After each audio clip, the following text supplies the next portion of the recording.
Good evening, everyone. Namaskar. Swagatam. I welcome you all in our last session of Chapter 1 and Chapter 2. Today, we will be discussing the problems of Chapter 1, that was basic concept.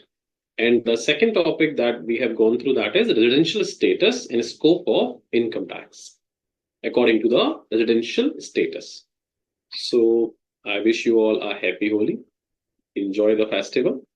And I welcome you again, all of you. Tej, good evening. Soumya, Yash, Nagaratha, Janvi, Vishal Chaudhary, Rajiv, Rajveer, uh, Anup Kumar, Avisha, Soumya, Smriti, everyone. So I wish you again a very happy and safe Holi to all of you. Kindly enjoy the festival, but do not let your study be left for do not forget about study. So if you are going to enjoy for some hour today or and tomorrow, kindly compensate it on others days, so that would not be a loss of your study. That should not be a loss of study, because that is more important, because that is for your career. So as usual, before starting this class, let me share you the thought for the day. And it's a very beautiful thought, and you can see it's time flies. The bad news is that time flies, but the good news is that you are the pilot. So you cannot control the time. That's for sure.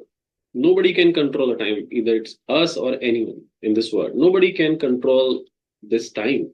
It will fly. But what should be the future of yourself? That is in your control. It depends what or how you manage your time today. That will decide your future, that where you would be in the future. As I discussed in the last session, or I guess in previous session, that this is the one thing which is equivalent for everyone, whether it's me, whether it's you, whether it's Mr. Ambani, whether it's Mr. Elon Musk. They all have 24 hours in a day. But the time, how you going to exploit it, how you going to use it, that will decide what will be you in future. So if you are going to utilize your time wisely, if you are going to utilize your time for your future, then you can get whatever you want in your life. So this is the bad news, that times cannot be controlled, but it is the good news that you are the one who can decide that how to utilize this time to be there. What is your dream? What you dreamed about? Okay. So with this quote for the day, let's move on to our topic. So today we would discuss the provision regarding basic concept, etc. So I would like to ask you that kindly you can ask your problem. If there is any problem in chapter 1 or chapter 2, you can ask me on your chat box, or you can ask me on mic also. So we can explain or revise that part. And after that, I am having multiple questions which we will solve one by one. So is there any query? First of all, I would like to ask, is there any query in chapter number 1, in any provision you want me to tell you again, or if there is any confusion in that chapter, kindly go ahead.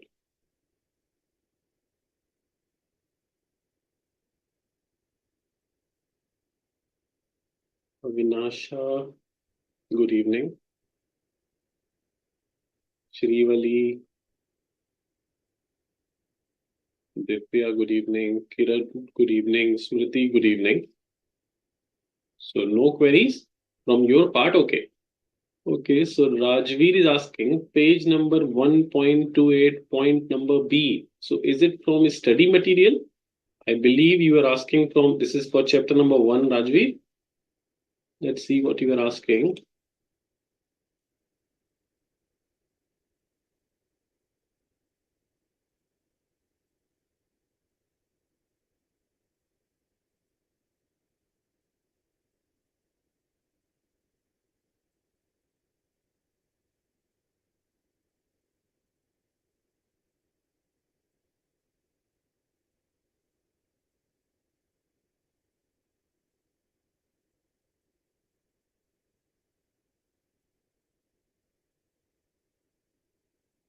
Rajveer was asking from page number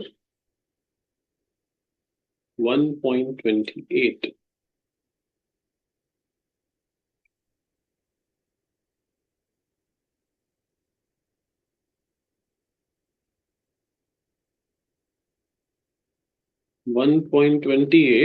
Point number B. What is point number B, Rajveer? In page number 1.28 is in front of you. What is point number B you want to ask? Good evening sir. Good evening. Sir वो गलती से 1.28 हो गया, 1.38 page में. Okay, just let me see. 1.38.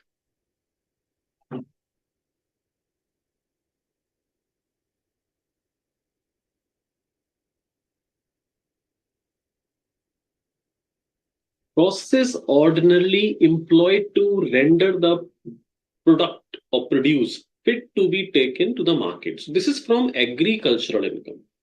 So we have discussed this point also in our notes also. The same point was there, and it says when you go for farming, so there is a process that is production or cultivation. So when you produce any agricultural produce by the basic operation, then after even that production, there are some essential activities which are necessary to make that product marketable.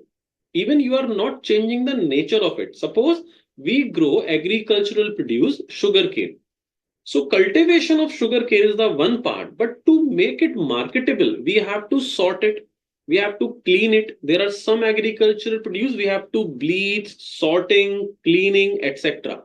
So these kind of activities, not purely agricultural activities, but these are essential to make your product marketable. So even if you want to sell your product, you cannot sell it like you just cut through that agriculture produce and going to sell it to the market. So you have to do some packing or cleaning, bleaching, sorting, etc. So these activity would be the part of agricultural activities. That would not be the non-agricultural activities. Non-agricultural activity would be those activity when you transform the nature of that product. So sugarcane, if converted into sugar, so the product has been changed. So tea leaves, if converted into tea, the nature of product has been changed. That is non-agricultural activities. But if we cut the sugar cane and for sale into the market, if we pack them in packets, sort it, clean it, etc. So those will not change the nature of the product. So in that case, those activity would be the part of your agricultural operation. Okay? Yes sir. If और you sir एक और doubt. Hindi में बताऊं मैं आपको, अगर आपको किसी को भी प्रॉब्लम हिंदी में पूछनी है तो आप हिंदी में भी पूछ सकते हैं, मैं उस प्रॉब्लम का आंसर हिंदी में भी दे दूंगा. तो आप चाहते हैं राजवीर तो मैं आपको हिंदी में से सिंपल लैंग्वेज में बता दूं इफ यू नहीं वांट. Sir, okay. नहीं सर, समझ आ गया. ओके, सर और एक डाउट है. पूछिए. सर इलस्ट्रेशन 8 में सीनियर सिटीजन का 65 इयर्स 60 इयर्स से अबव एज है, तो भी वहाँ पे सीनियर सिटीजन का स्लैब रेट नहीं लगा. देखो शायद नॉन रेजिडेंट होगा, मैं एक मिनट देखता हूँ. Illustration number 8 you are asking. Okay, yes sir. This is which page number? Sir one. 1.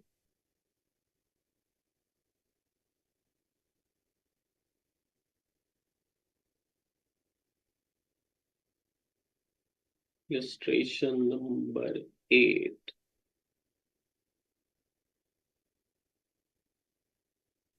This is 5, 7. This is 8. Compute the tax liability of Mr. D, age 65, in a most beneficial manner. He is having total income of 5 crore 1 lakh for assessment year 25-26. Assume that his total income comprises of salary income, income from house property, and interest on fixed deposit.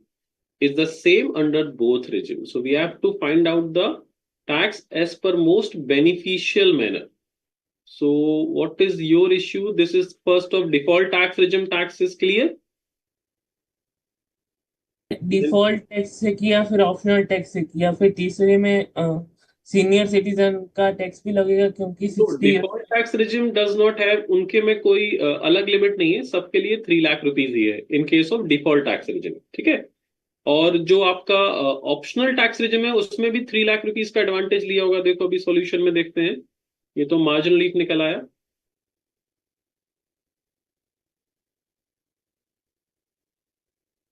Optional tax regime, इसमें 3 lakh rupees तक का advantage लिया है। देखो ये ना, till 3 lakh we did not calculate any tax, and from 3 lakh to 5 lakh there is difference of 2 lakhs, so on that we have charged 5%, so tax would be 10,000।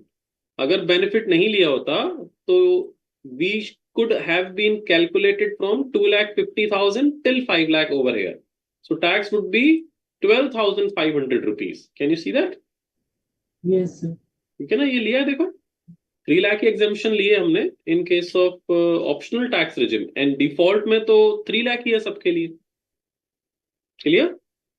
Yes चलो और देखते हैं। Student you can ask me your query, I will take one by one everyone's query. Yash Poddar is saying sir can you repeat the marginal relief concept? Okay Yash, I can explain that concept in short.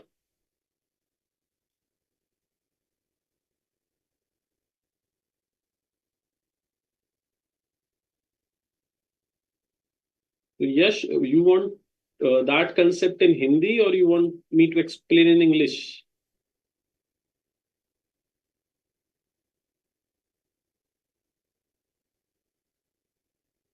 But if you want me to explain you in English, I guess we have already explained in that concept in detail in our second session of basic concept. I guess in second session or maybe in third session of basic concept. So you can go through it. If you have any problem in any concept, that would be really easy me to explain you. But if you'll ask me to revise the whole concept, that would take a lot of time and फिर बाकी लोगों की problem रह जाएंगी.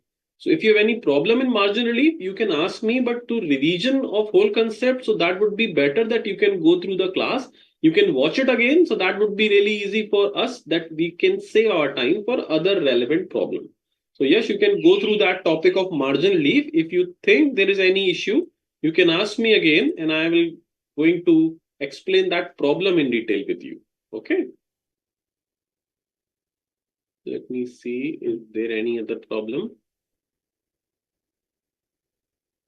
Sir, in your notes in Finance Act, there are 4 parts. I am not able to understand.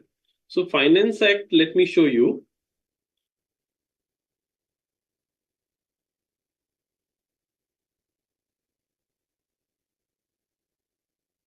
Finance Act having certain parts like this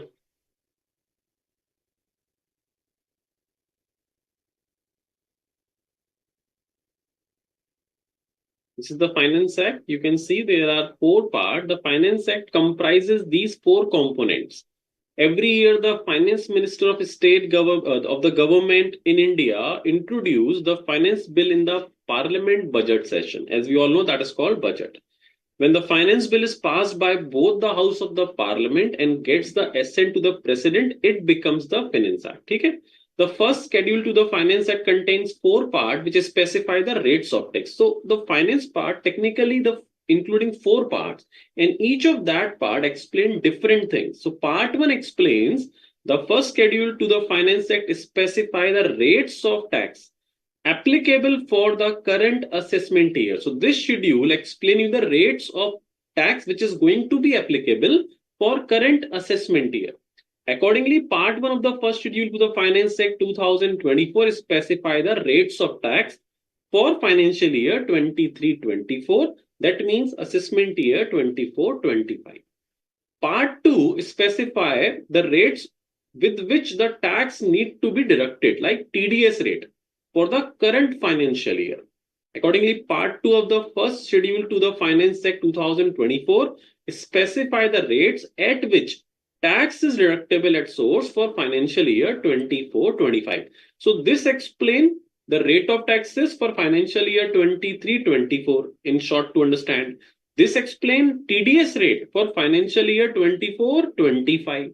Now the third part explains the rates for calculating tax for deducting tax from income chargeable under the head salary. So third part explain the rates for deducting TDS in respect of salary income for financial year 24-25. So in short, you can understand part 1 explain the rate of taxes for financial year 23-24. Part 2 explain TDS rates for financial year 24-25. Part 3 explain TDS rate for salary income for financial year 24-25. And part 4 gives the rules for calculating net agricultural income.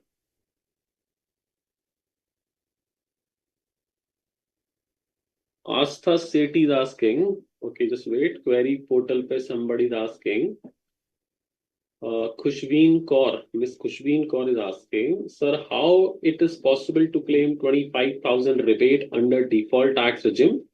Because only 20,000 tax till 7 lakh rupees. So it is not like this that the rebate has been provided to you up to the tax of rupees 7 lakh rupees. This is not a provision. The provision is this: if your income is 7 lakh rupees, we can provide you maximum 25,000 rupees tax rebate, maximum 25,000 rupees. So this provision has been prescribed by the act. So we have to follow it. Even you are correct, the tax would be 20,000, but the rebate is 25,000. So are you thinking that their tax could not be more than 20,000 if income is up to 7 lakh rupees? So you might be thinking that your income cannot exceed 20,000 rupees. The tax on your income cannot exceed 20,000 rupees up to 7 lakh. It's not the case. Suppose you have casual income of rupees 1 lakh rupees. You only earn casual income of 1 lakh rupees in case of default tax regime. So that would be taxed at a special rate of taxes. So your tax would be 30,000 rupees. But because you can claim rebate up to 7 lakh rupees, maximum up to 25,000 or amount of tax, whichever is lower. So in this case, your tax would be 30,000 and you can claim rebate of 25,000.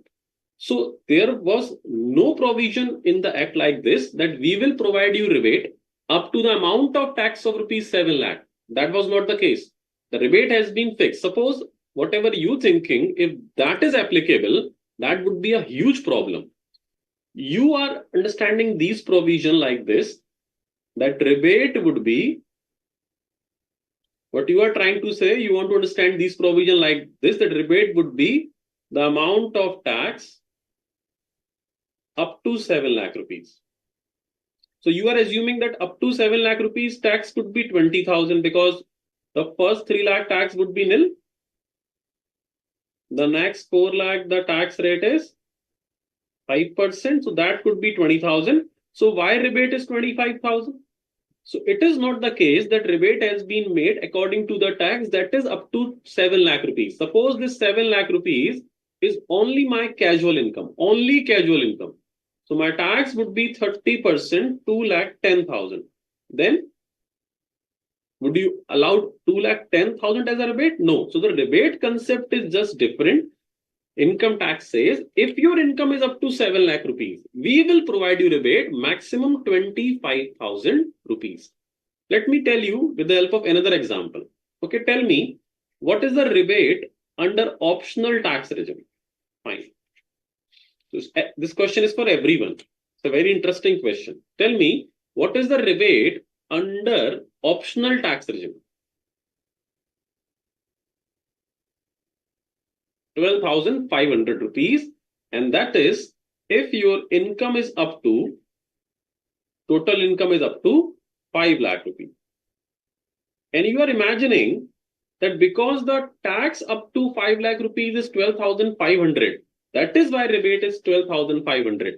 Suppose this 5 lakh rupees is casual income, then what will be the income tax? 1,50,000. Then still rebate would be 12,500. Now let me ask you a very interesting question in this respect. Suppose there is Mr. A whose total income is 5 lakh rupees and his age is, let's change income, suppose his income is 2 lakh rupees and age is 65 years, and this 2 lakh belongs to casual income only. There is no other income. His age is 65 years. He is resident. What should be the tax in this respect? So, Kushanveer, what should be the tax? How much rebate he can claim? According to you, he should claim only 10,000 rebate, because in this case, his tax up to 5 lakh could be 10,000. So he should claim only 10,000 rupees rebate. But let me tell you, casual income rate is 30%, so tax would be 60,000. But rebate in this case will be still 12,500 rupees. It would not be 10,000 rupees. Because the rebate is 12,500, we generally reconnect it with the tax liability that is up to 5 lakh rupees. So we think, okay, up to 5 lakh tax would be 12,500. So department has provided rebate of 12,500. If this would have the case, department would raise the basic exemption limit of up to 5 lakh rupees. The basic exemption limit is 2,50,000 only. So you can claim rebate of 12,500 or 25,000 if your TI is up to 5 lakh or that is 7 lakh. It does not have any connection up to the amount of tax that would have been applicable if your income is up to 5 lakh or 7 lakh. So please do not get confused with it and do not correlate it. Okay. Sir, in question 8, why they are not calculated marginal relief? Let me see what is in question number 8.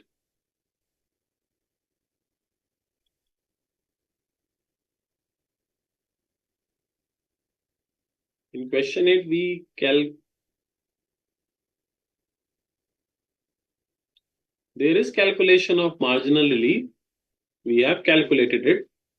There is marginal relief concept. It is applicable. Okay.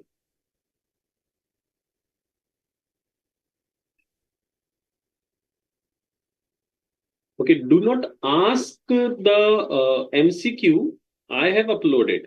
I will take all the MCQ again in today class. So if you have any problem in my MCQs, what I have uploaded on the portal, do not ask it right now, because I am going to take all the MCQs of basic concept and also with residential status. So you can ask me question from other topic, but please do not ask about the MCQ problem that I am going to take each and every problem one by one. Let me see any more problem.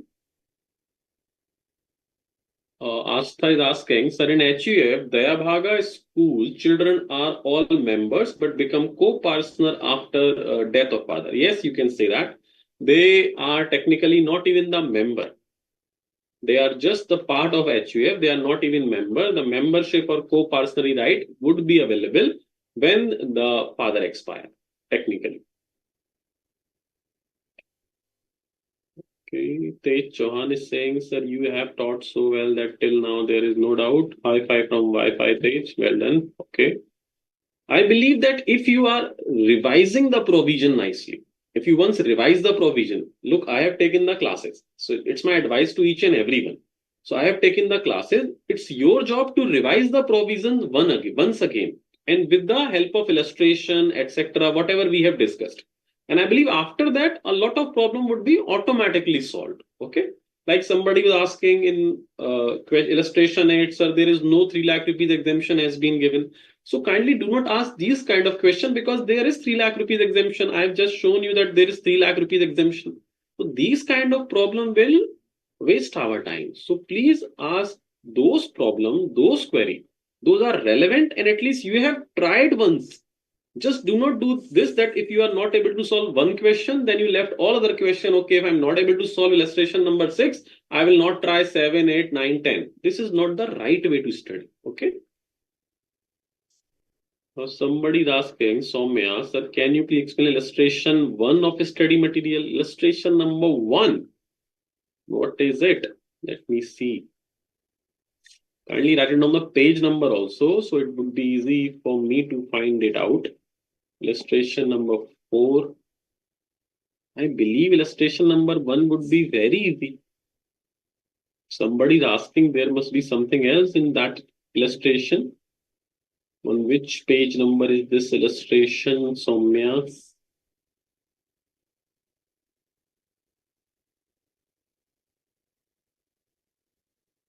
Example.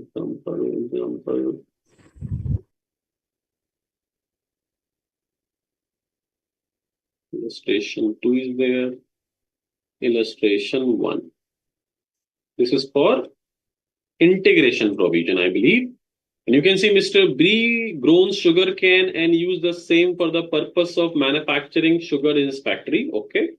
30% of sugar cane produce is sold for 10 lakh rupees. So this is pure agricultural income. Whatever he has earned, the 30% exclusively sold as sugar cane. So this is my pure agricultural income till now. And the cost of cultivation of the sugar cane is 5 lakh. Now see how easy this is. This is my pure agricultural income. 10 lakh rupees is a selling price of this 30% agricultural produce, and 5 lakh is the cost of cultivation. So net profit would be 5 lakh. That would be agricultural income. Okay. The cost of cultivation of the balance sugarcane is 70 lakh. 70% is 14 lakh, and the market value the same is 22 lakh rupees. Now for this purpose, we have to make once more agricultural account, and we will take the FMV of those sugar cane which has been used for the purpose of manufacturing sugar. And the fair market value is 22 lakh, and the cost of cultivation for these is 14 lakh. So technically, 8 lakh would be again agricultural income. This kind of question we have already solved. Now, for the purpose of non-agricultural, after incurred 1.5 lakh manufacturing process. Now, this is non-agricultural. 1.5 lakh is my processing cost. Sale of sugar value is 25 lakh. And I've told you whatever would be the FMV for agricultural purpose, that will become your purchase price in non-agricultural activity. So you can see 1.5 lakh would be non-agricultural income. So that's it. You can see the solution. 1.5 lakh is non-agricultural. This is agricultural. And this is agricultural. Integration provision would not be applicable because non-agricultural income is less than basic exemption limit. So no need to calculate tax on it. I hope it's clear, Soumya. Okay. Moving on. Prem is asking from my assignment, question number 15 and 22 that I will discuss. Do not worry. Next is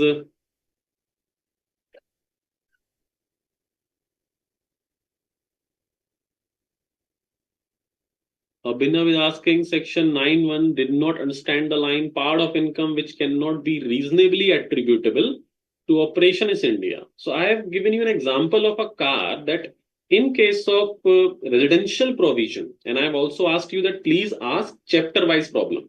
First of all, I will solve the problem of chapter number 1. So kindly ask me chapter number 2 problem once we have gone through with chapter 1 problem. So let me complete chapter 1 issue.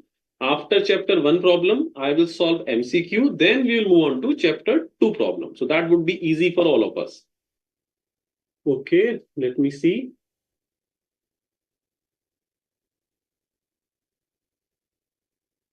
Pawan is saying, Hindi mein boliye na sir. Pawan, the classes medium is in English. If you have any query, then I can answer your query in Hindi. Okay. Kushveer Singh is asking, sir, how is possible Kushveen Kaur? So we have discussed that problem, Kushveen. Okay. Monica is saying 2.31. What is on 2.31?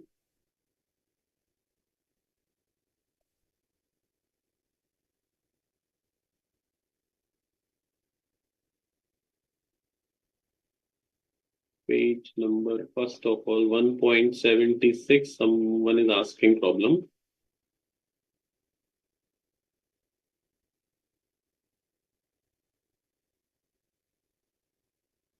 This is the page number 1. Okay, they must be telling me the page number 8. Okay.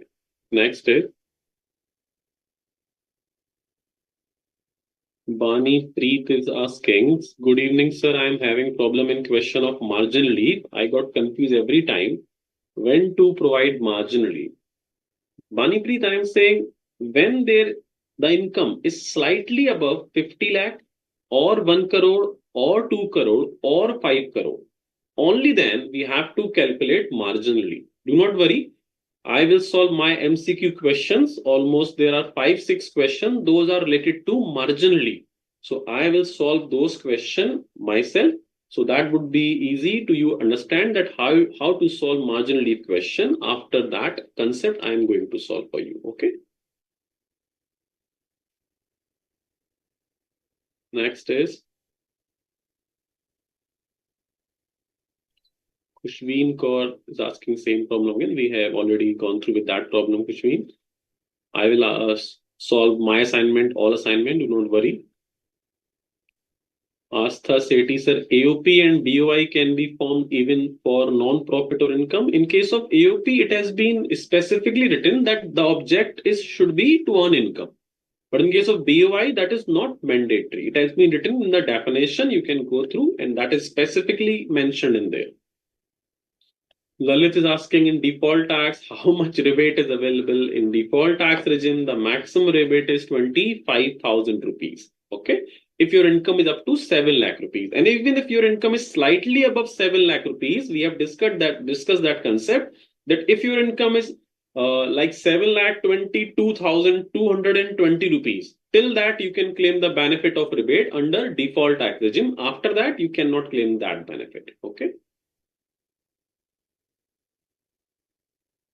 Anup Kumar, Sir, Finance Act number 2, 2024 for financial year 24-25. Is this correct? Anup, this query has been discussed by CA Aparna ma'am in our second session also. I don't know why you do not attend the whole classes or whole lectures, because whenever you join classes in between, so these kind of problem will arise. Ma'am has exactly explained this query, whatever you are asking, and yes, this is correct. Finance Act number 2 is applicable. Why it is applicable? Why it's finance number 2? Why it's not number 1? That has been taken by Aparna ma'am in the second session at the last of the session. You can go through that video, basic concept second session. At the last of the session, ma'am has elaborated beautifully all query whatever you are asking. Aman is asking, sir, so the question will ask us whether rebate will be applied or not. No, you have to apply a rebate yourself. If the condition has been satisfied, then you have to apply rebate yourself.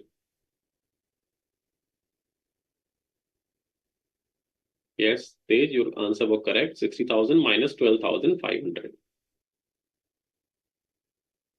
Jayendra Pokale, what is final conclusion? The rebate not allowed on the special rate of taxes disallowed issued against PIL filed. In our opinion, our case, rebate is not allowed under section 112A tax. Except 112A tax, you can claim rebate in everything. Okay.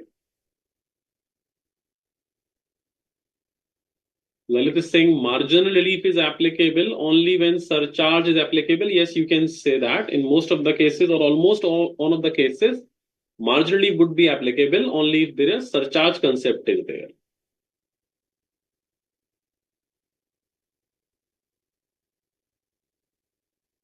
Astha is asking, sir, manager or other employee received income salary from company engaged in business of agricultural, then that income will not be agricultural income. Yes, that would not be your agricultural income. Exactly this same example I have discussed in agricultural income provision. There was an example which is exactly the same problem in that was example, and I have taken that and I have told you why it is not agricultural income. That would be normal salary income in the hands of employee.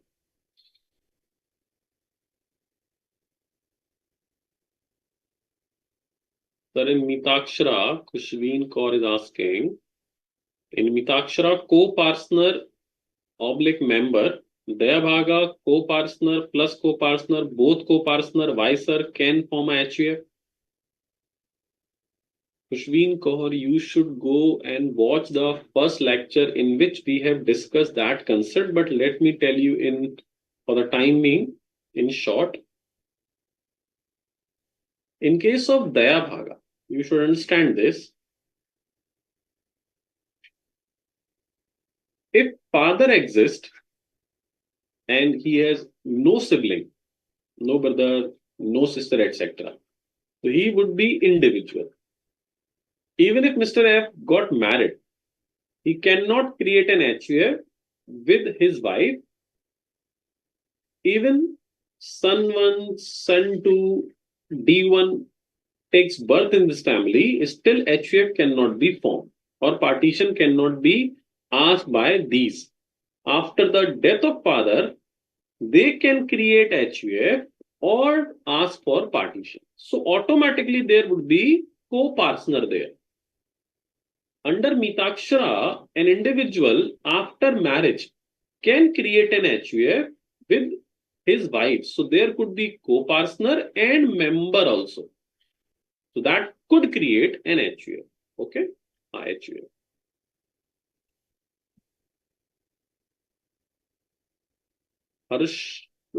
Harshada is asking, if an individual has two business, can he opt for both regime for same year for two business separately? No, because taxability would be on the basis of person, not on the basis of individual business. So you are an individual.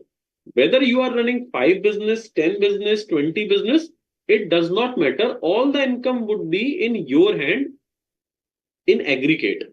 So you have to decide that you have to pay tax as per optional tax regime or default tax regime for overall that income. You cannot apply these regimes separately.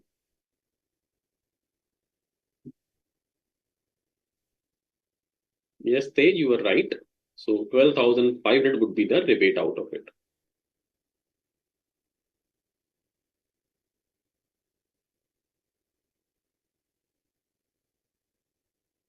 Sir, is it compulsory to register HUF or it can be only by status? No, you have to register it. You have to make a PAN card. You have to apply for a PAN card. You have to make a HUF deed actually. First of all, you have to go for a HUF deed, and that on the basis of that HUF deed, you can register it as under income tax and can obtain a separate PAN number for that. And then you can file your return or can pay your tax accordingly. So I have taken all the queries till now. If you have any query in any concept, you can ask me.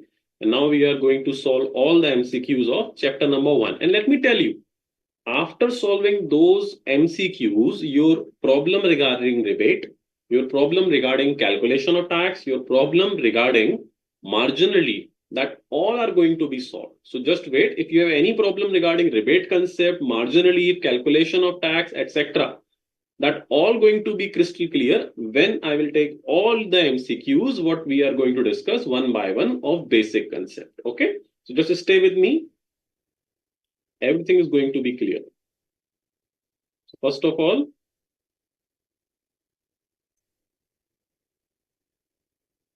there are general question also. So we will take those questions.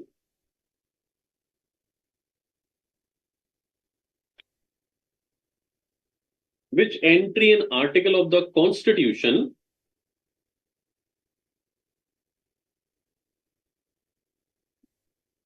article of the Constitution of India give the power to the Parliament to make law on income tax? So what is the correct answer, students? You must have gone through with these provision. I am waiting for your answer. First option, of course, we have the solution also. So you have already seen the solution. So the correct answer is, of course, option number C. So I would like to solve those questions in detail, which are numerical. Okay, practical question. Question number 2, which list give power to both state and parliament? So we all know that is concurrent list.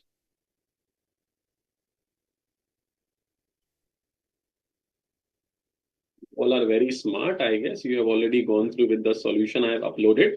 So I did not uploaded the solution of residential status chapter. Then I will see who is going to give the correct answer of that chapter. Next is question number 3. And whenever you send answer, kindly make a habit that you should write it down the question number also. If you write down A, B, C, A, B, C, so your question comes to me later. Or might be due to your network issue, there could be you send answer and I would not able to understand is it for question number 2 or 3 or 4. So in this topic, because I have already uploaded the answer, so it's not that issue. But when I will ask queries from residential chapter MCQ, so send me answer with the question number. Clear? So who is empowered to make rules for the purpose of this act is CBDT. B option correct. Okay, Mr. Sudeep let out his building to Mr. Vinal for so and so. The correct answer of this is, of course, option number D. We will go through with empower means Subhanshi, जिसके पास power होती है, who has been delegated the power to do something. So that is called empowered. Okay. Okay, this has been solved. This is again, I want to solve a question. Those are related to income, etc. Okay, fine. So I will solve with this MCQ.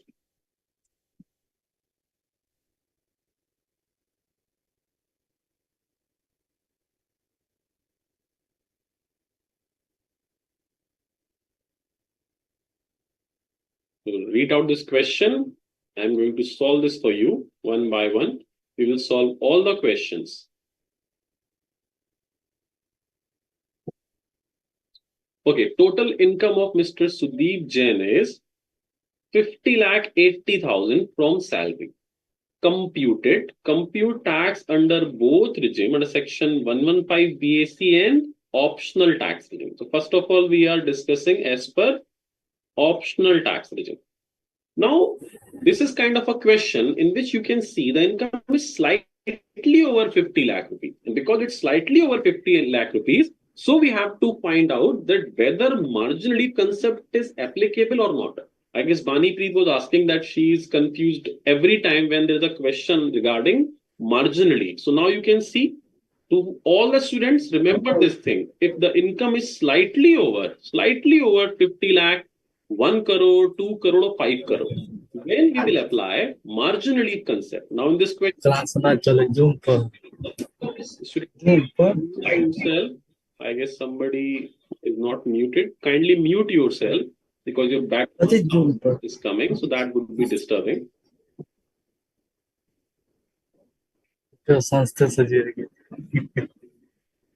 Who is speaking?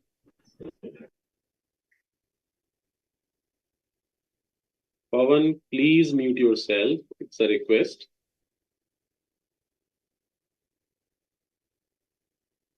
Thank you so much, Pavan. Thank you. Thank you. Okay. So we are solving this question. The income has been given 50,80,000. Now, as per optional tax regime, first of all, we have to calculate tax. So income and tax, we have to make two columns. The good thing about the margin relief is the process is same to solve the question, whatever the question is. Step number one, you just need to write it down the income which has been given in question. So in the question, the income is 50,80,000. And when you will calculate tax on 50,80,000 under optional tax regime, that would be 1336500. Clear? Then because the income exceeding 50 lakh rupees, so we have to apply the surcharge also. How much surcharge? 10%. That would be 133,650. Total would be 1470150. That would be the tax if your income is 50,80,000 rupees. Any problem in this? I don't think so. Then step number two, we always need to take that income up to which no surcharge or the surcharge rate has been changed. So from more than 50 lakh, surcharge is 10%, but up to 50 lakh, there is no surcharge. So we will take that income over here up to which there is no surcharge or surcharge rate was changed. So on 50 lakh rupees of income, if you will calculate tax, that would be 13,12,500 rupees. The third step is easiest. It just need to find the difference between this and this. So the difference of income is 80,000 and the difference of tax 1,57,650. So which is higher? This is higher and this is lower. So if tax is higher, difference of tax is higher, and difference of income is lower, then there would be marginal relief. And how we will calculate it? Just reduce this from your tax value. If you follow this process, ये कभी गलत हो ही नहीं सकता. It's not possible. If you follow this format, it would never be wrong. So after that, you can see my marginally would be 77650. That is my marginally. Now what we need to do?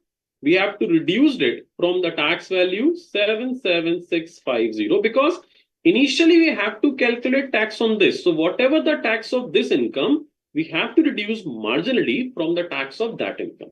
So the tax liability would be 1470150.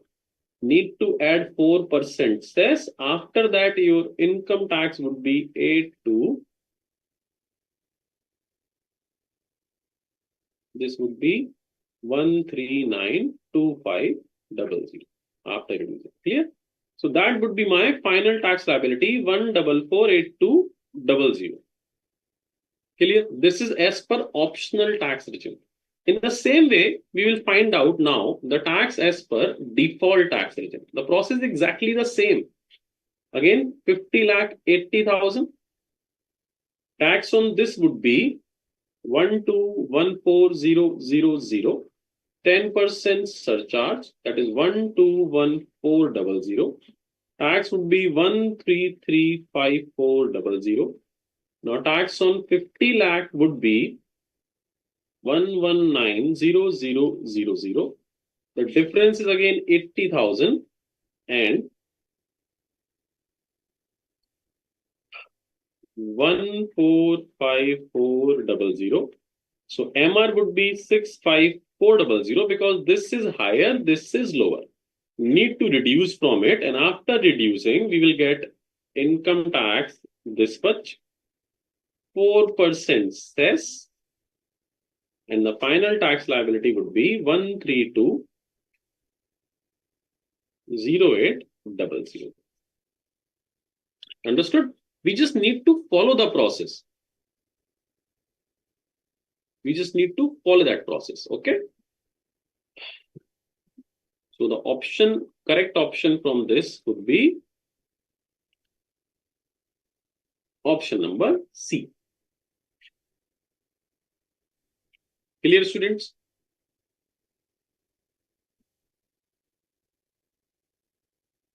Sure. Moving forward. Next question. Total income of Mr. Sudeep Jain is 1 crore 1 lakh from income from house property. Computed. Compute tax under both the regime. So let me show you under one regime, like optional tax regime, I am going to solve it for you. So you can solve under other regime yourself. So for optional tax regime, in point number 1, we will take income of 1 crore 1 lakh. And we have to calculate the tax on this. The tax would be 2842500. Now surcharge would be 15%. That would be 426375. And my tax would be 326885. Now I have to take what income in step number 2? The income up to which either no surcharge applicable. So no surcharge applicable income would be 50 lakh. That would have been taken if over here income is less than 1 crore. But if income is more than 1 crore, then we will take over here that income up to which surcharge rate was changed earlier, or the lower surcharge rate was applicable. So up to 1 crore, the surcharge rate is applicable is 10%. So we will take in second point, the income would be 1 crore. On 1 crore, as per optional tax regime, the tax would be 2812500. Surcharge would be 10% over here. So that would be 281250. So my total tax would be 3093750. Now if you see a difference, the difference of income is 1 lakh. and the difference of tax is 175, 125. So that is higher. This is lower. Difference is 1 lakh. So MR would be 75125. What we will do, we will deduct the MR from this tax, and after applying 4% cess, our answer would be this one, 3321500. So that would be the correct option, option number A. Clear? Moving on next. Now you can see total income of Mr. Sudeep has been given in this question is 2 crore 4 lakh. Again, let me show you which income we need to consider. Optional tax regime. What we will do, I am showing the step. We have to calculate tax on 2 crore 4 lakh first. On this, there would be tax, whatever it would be, and the surcharge rate would be in this case 25%, because more than 2 crore, the surcharge rate would be 25%. Now for step number 2, how much income we will take over here? 2 crore. That income up to which surcharge rate was lower than the limit which we just applicable. So the surcharge rate, so now tax would be calculated on 2 crore and surcharge rate would be in this case 15%. And then we will see the difference is over is 4 lakh and the difference of tax is 7 lakh 31,250 in this case, which is higher, this is lower. So there would be margin relief in this case also. So the margin relief need to be deducted from the tax on 2 crore 4 lakh rupees. I hope it's clear. Okay, now question number 14, which says, now that's a normal and simple question, I guess.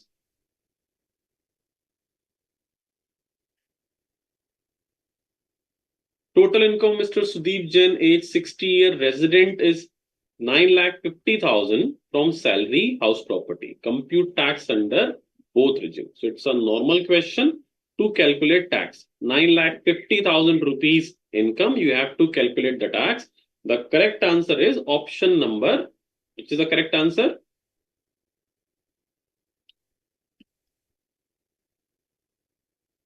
What is the correct answer of question number 14, students? I will also solve test your knowledge. Question number, I guess 6 or 7. I've seen that they were huge questions. So if you have tried it, I believe there must be some problem in those questions. So Pawan is saying C. Very good, Pawan. So the correct answer is option number C. Next is total income of Mr. Sudeep Jain is 16 lakh rupees. I guess this is illustration number 3 or 4 of your study material. So again, this is simple question. You must have solved yourself. If you have any issue in the solution, you can tell me. I will solve this for you. Next is total income is 11,20,000 rupees. Again, a normal question. That was first assignment. Now moving on to second assignment.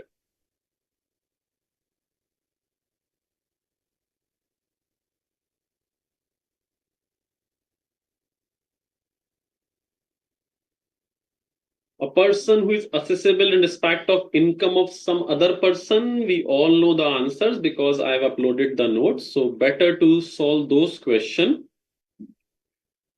Those are relevant and having some calculation. This is again simple. Okay, question number 10. What is the correct answer?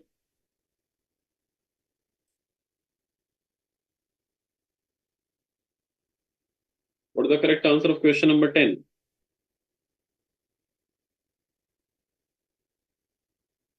Lalit is saying A. Very good, Lalit. Anyone else?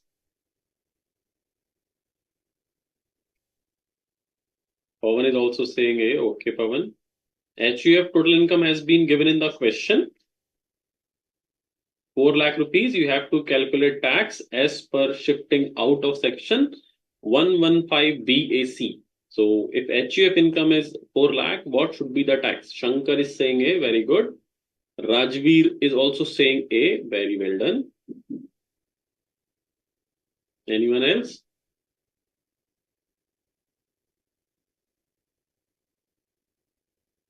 Lalit is saying 7,500 rupees.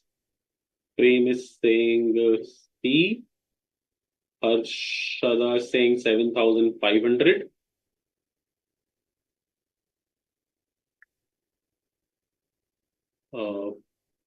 Astha is saying C. Yash is saying A.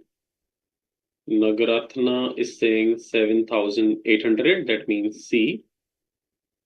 Lalit is saying again it's A. Abhisha is saying C.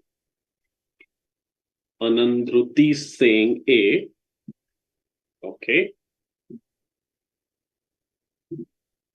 The correct answer of this question is, students, it's C. It's not A, it's not B, it's C. Because if you are saying answer A, that means you are giving him rebate benefit. But HUF cannot claim rebate. Individual resident can only claim the rebate. So there could not be any rebate. So what will happen? Up to 2.5 lakh rupees, there would not be any tax. Except the excess value, that is 1,50,000, would have rate at the rate of 5%. So the tax would be 7,500. Rebate would not be available. I told you that you have to follow this format, tax minus rebate. And rebate is not applicable in this case. Now surcharge, not applicable because income does not exceed 50 lakh, but you forget cess. So those are giving answer B. They technically forget about the cess concept. So cess would be 300 rupees. So the correct answer would be 7,800 rupees. So you have to be very careful about applying the provision of rebate, marginal relief, and integration of agricultural income with non-agricultural income. Okay, moving next. These are general provision. Okay, what is the correct answer of question number 12? Calculate marginal relief if Mr. Sudeep Jain, an individual resident aged 43, has total income of rupees 40 lakh as per shifting out of section 115 BAC. Vishal is saying D, Astha is saying D. Why Astha? Why it's D? Why? What is the reason that the answer is D?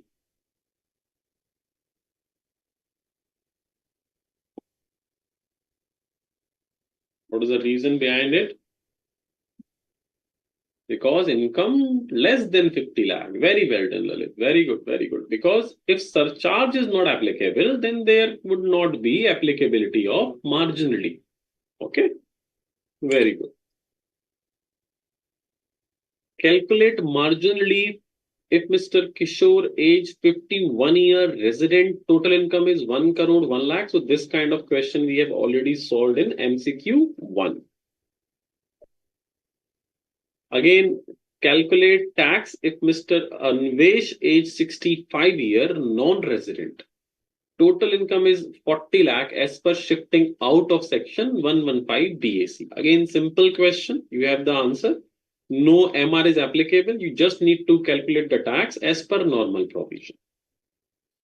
Now, this is the, I guess, best question out of all the MCQs I have uploaded.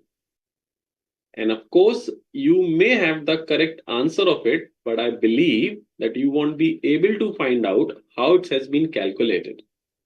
So Mr. X, a resident 47-year, has salary income computed 7,20,000 and agricultural income.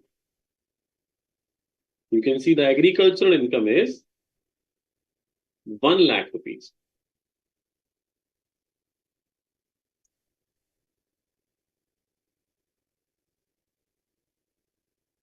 For the previous year 24-25, compute his income tax liability for assessment year 25-26 if he is paying tax under default tax regime under section 115 BAC. So any one of you have solved this question, you might get the answer. The correct answer is already uploaded. But any one of you have tried to solve it and you able to understand how this answer would be the answer what I have uploaded on the portal. Let me tell you the correct answer. The correct answer is option number A. It's not B, it's not C, it's not D. And yes, it is integration provision applicable in this case. But did you tried it? And if any one of you have tried it, you able to find out the correct answer 26,000? How it has been derived? This is very, very interesting question. This is a kind of question that should be in the examination for 2 or 3 marks. This is that important. So let me show you how to solve this question.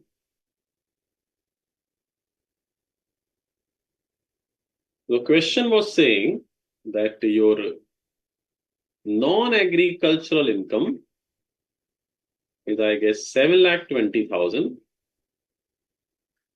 and your agricultural income, suppose 1 lakh. You are a resident, aged 45 years, and we have to solve this question under default tax regime. So what is the first step? Because you can see that all the conditions have been fulfilled for the purpose of integration concept. It should be individual, HUF, AUP, BOI, AJP. Your agricultural income must exceed 5,000. Your non-agricultural income must exceed basic exemption limit, which should be 3 lakh rupees in this case, because under default tax regime, it's 3 lakh. Clear? Now, if all these 3 conditions has been fulfilled, then there is step number 1. And step 1 says you have to calculate tax assuming both income is non-agricultural. So now assume your non-agricultural income is 8,20,000 rupees. You have to calculate tax on 8,20,000 rupees as per the normal provision. So that would be 32,000 rupees. Clear? Then step number 2 says, now you have to write it down the agricultural income and the basic exemption limit as applicable in the case. And now this should be assumed as non-agricultural income and calculate tax on this. So on 4 lakh rupees, the tax would be 5,000. So step number 3 just says that's just 1 minus 2. So my tax would be 27,000. Now you must have gone through with the provision of integration, and it says that we have calculated the tax and the format says now reduce rebate. And in case of integration provision, the provision also mentioned the rebate would be applicable after step number 3 and on the basis of your non-agricultural income. Now you can see the non-agricultural income in the question is 7,20,000. So under default tax regime, up to 7 lakh, there is rebate of up to rupees 25,000. But I have told you that your income, if exceeding slightly over 7 lakh rupees, still there could be rebate. And that is up to 7,22,220. And this is, you can see, less than 7,22,220. So rebate would be there. Now we have to calculate rebate as per the provision. The rebate provision was saying that step 1, the total income. So we will take the, of course, non-agricultural income reduced by 7 lakh rupees. This is called A. Clear? Now step point number 2 says calculate tax on the income which has been given in question. So 720, we have to calculate tax on 7,20,000. That would be 22,000. That is B. And step 3 says if B more than A. In our example, yes, B is more than A. Then difference of B minus A would be your rebate. So that would be 2,000 rupees. my rebate in this case. So I have to reduce this 2000 from over here. So after that, my tax would be 25,000. Surcharge would not be applicable because income not exceeding 50 lakh, but cess would be there 4%. So after applying cess, my final tax liability would be 26,000. It's very interesting and I guess very important in question to make you understand how rebate is going to be applicable in case of integration provision.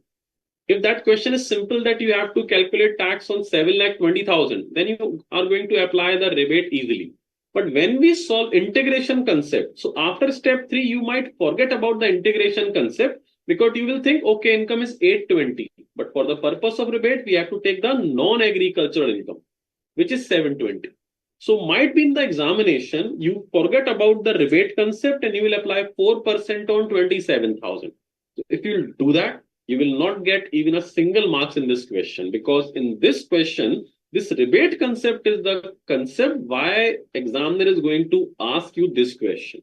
Otherwise, normal integration concept is irrelevant for this question. So the rebate, how you will give this in this question solution, that is the thing which examiner wants to know.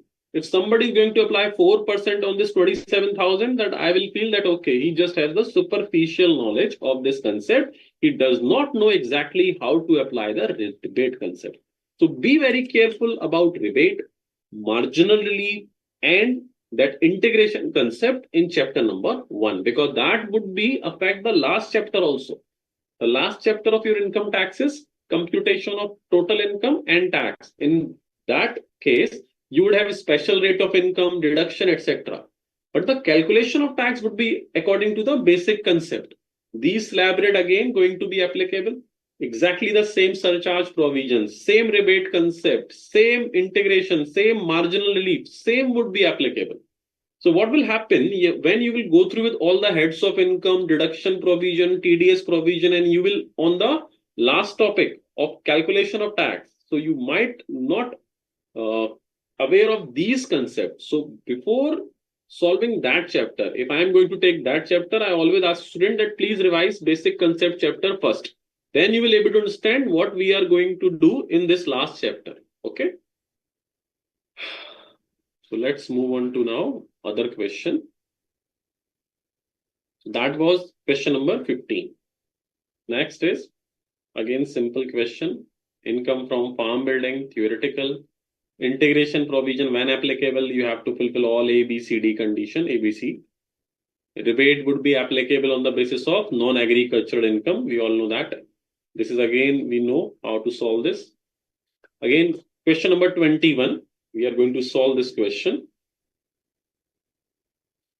Mr. Suresh, aged 45 years, resident, has non-agricultural income 6,50,000. Agricultural income is 50,000. Compute the tax under optional tax regime. So you can see non-agricultural exceeding 5 lakh. So that rebate concept has been gone in this case. Now step number 1, you have to calculate tax on 7 lakh rupees in first step. So on 7 lakh rupees, my tax would be 52,500. Step 2 will say that you have to calculate tax on agricultural income plus the basic exemption limit. The basic exemption limit in this case would be 2,50,000. So I have to calculate tax as per normal provision on 3 lakh rupees income. That would be 2,500. So 50,000 would be my tax. Rebate would not be applicable because under optional tax regime, it is applicable only up to rupees 5 lakh. So rebate not applicable, surcharge not applicable. We have to apply the cess concept on it. And cess would be 2,000. So the correct answer would be 52,000. Clear? Next. If non-agricultural income is 2,52,000 and net agricultural income is 40,000, tax liability of an individual under optional tax regime, how much it would be? So again, step number 1, we will find the tax upon 2,92,000 rupees income. That would come 2,100. Then step 2 will say calculate tax on 250 basic exemption limit and agricultural income. So that would be 2,90,000. The tax would be 2,000. 100 rupees would be the tax. Now the question arises whether rebate applicable on the basis of non-agricultural income. Yes, rebate is 12,500 or the amount of tax whichever is lower. So the correct answer would be in this case A, that is nil. So I believe that after these concepts of rebate or margin relief or agricultural integration, so your most query regarding this topic must have been cleared. Fine. Let me solve one question from Test Your Knowledge.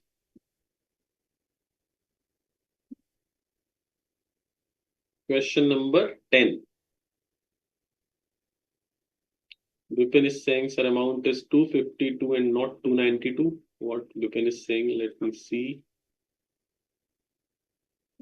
292, Bipin, what are you doing?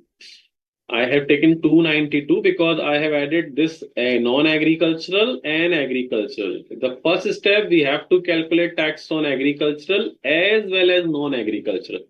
So it would be 2,92, na? 252 plus 40,000, then it would be 2,92,000. What are you asking? Okay, clear, Mr. Vipin? Okay, chalo. Moving on to test your knowledge question. Question number 10 we are going to discuss. And this is a huge question you can see. The question says Mr. Agarwal, aged 40 years and a resident in India, has a total income of 6 crore 50 lakh. 6 crore 50 lakh. Okay. Comprising long-term capital gain, tax at the rate of 20%. So tax rate has been given in the question because the detail has been mentioned in capital gain chapter, what we have not completed yet. So the question already given you the capital gain tax rate. Under section 112 is 55 lakh. Short-term capital gain, the tax rate of which is 15% under section 111A is 65 lakh. And balance from 6 crore 50 lakh is 5 crore 30 lakh. I hope it's clear. Compute his tax liability for 25-26 under the default tax regime and optional tax regime as per the normal provision. So why this question has been there? Because of surcharge provision. Because surcharge provision was having multiple effect. When income under section 111A or 112 or 112 is there, then we have to see the surcharge effect. Surcharge could be different rate may be applicable. So according to that, we have to solve this question. Let me show you.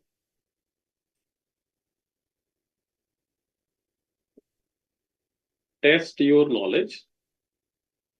Question number 10 it was. So the total income is given in the question is 6 crore 50 lakh. Clear? Out of which there is long-term capital gain under section 112 and short-term capital gain 111A. Now, what is 11211A? Just forget about it because you are going to go through with this provision under capital gain chapter. That has been given in the question 55 lakh.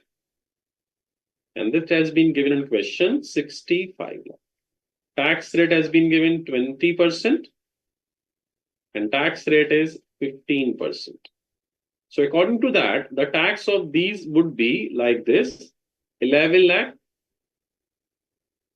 for long-term cap gain tax, and for short-term, the tax would be 9,75,000. Clear? Total would be 20,75,000. The remaining 5 crore 30 lakh would be other income, other on which slab rate need to be applicable. Slab rate. So now if we apply tax as per slab rate, the tax in this case would be 1571250. Now the question, what should be the surcharge? And now if you recall the provision of surcharge, the concept says if this income in the question, we have these income also included, so that would be the part of B case. You have remembered A case or B case. First case was when there is no income under section 112, 111A or 112A or dividend. And the second part, when there is question, either these special income has been given, then we have to solve it as per according to case A, B or C. So because in the question, we have these special income which has been included in my GTI. So that is 6 crore 50 lakh rupees has been given. So if that situation is there, and in which the C case was saying that if your other income without including these income, if your other income without including these income is exceeding 2 crore or 5 crore, then C case would be applicable, correct? And the C case says if C case is applicable, then surcharge on this would be at the rate of 15%. That would be 311250 surcharge. And on this income, if it is exceeding 2 crore up to 5 crore, 25%. If it is exceeding 5 crore, then surcharge rate would be 37% in this case. Clear? And 37%, we are solving this question as per optional tax regime, not as per default tax regime. If it is default tax regime, then the rate would be 25%. Maximum surcharge rate is 25, 37% is not there. That would be 5813625.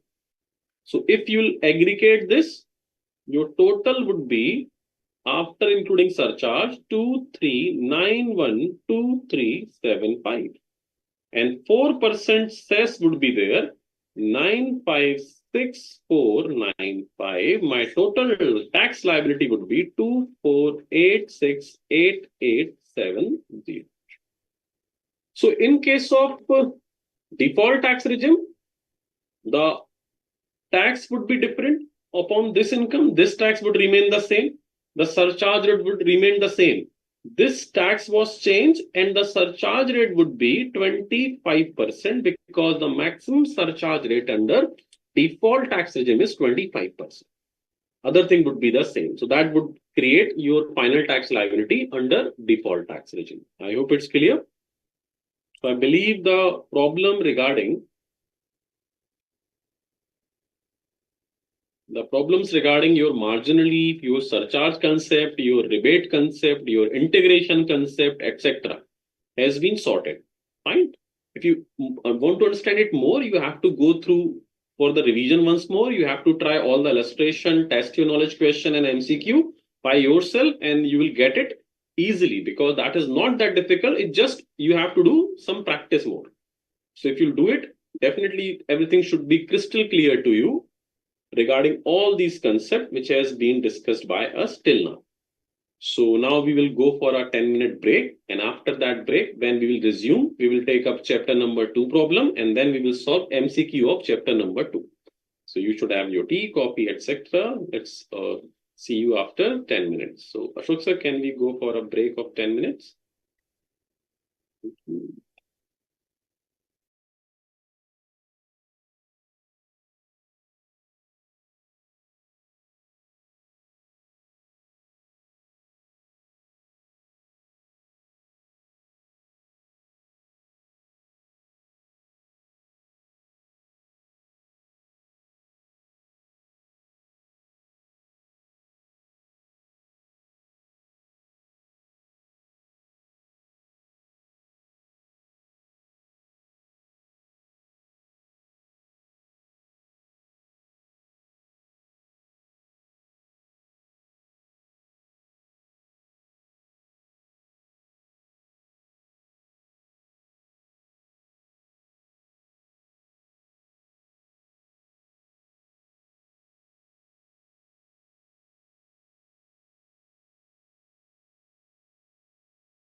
Must have your tea, coffee, etc. So we are going to cover now the second chapter problem, that is residential status and scope of total income.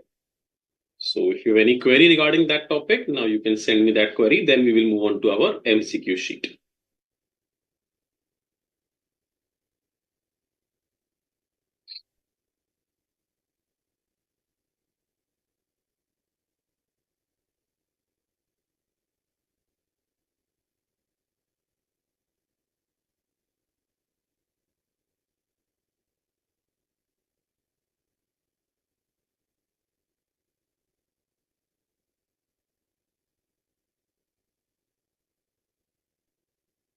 Any query, student?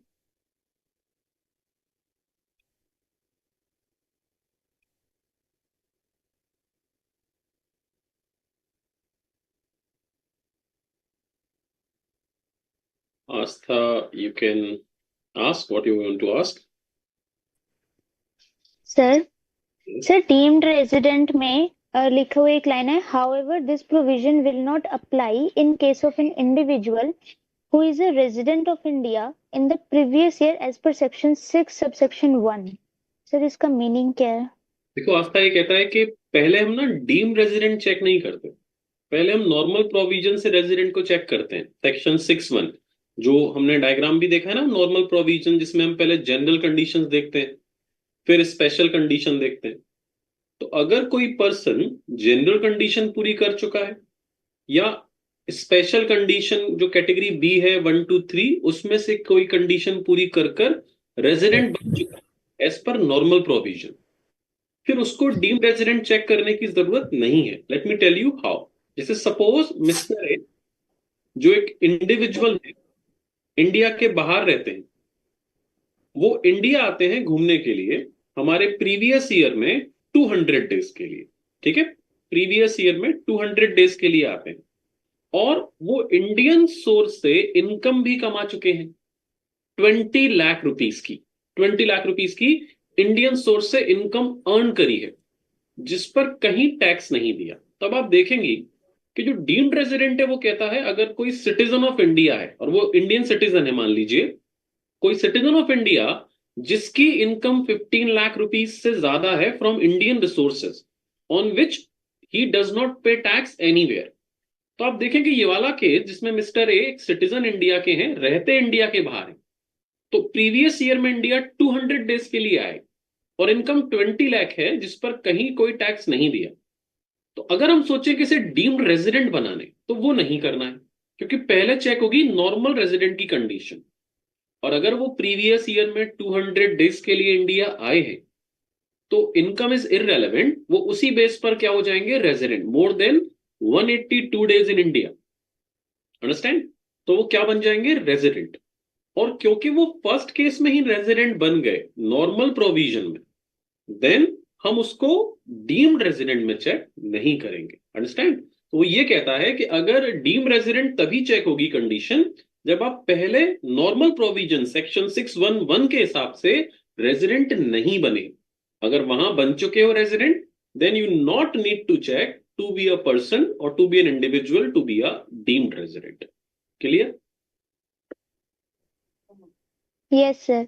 Sir एक NOR में भी एक condition दी हुई है, income derive from a business controlled और profession setup in India. Sir income जो business controlled है वो होली और पार्टली दोनों? नहीं नहीं, कंट्रोल इंडिया मतलब होल्डिंग कंपनी आपकी इंडिया में अगर है या उसका हेड ऑफिस इंडिया में है तो उसे हम कहते हैं controller setup in India.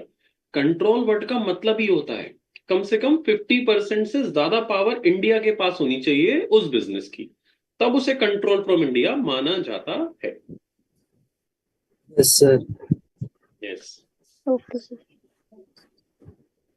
Anyone else?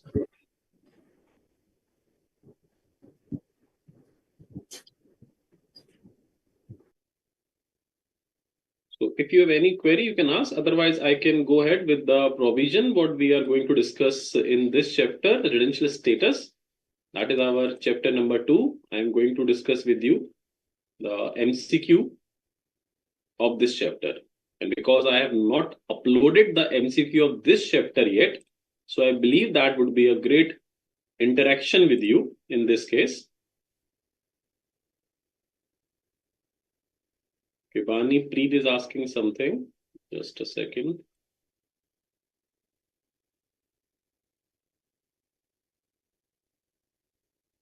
Income arising outside India being any sum of money paid without consideration by a resident Indian to a non-corporate, non-resident or foreign company or to a resident or not ordinary resident where aggregate of such sum exceeding 50,000.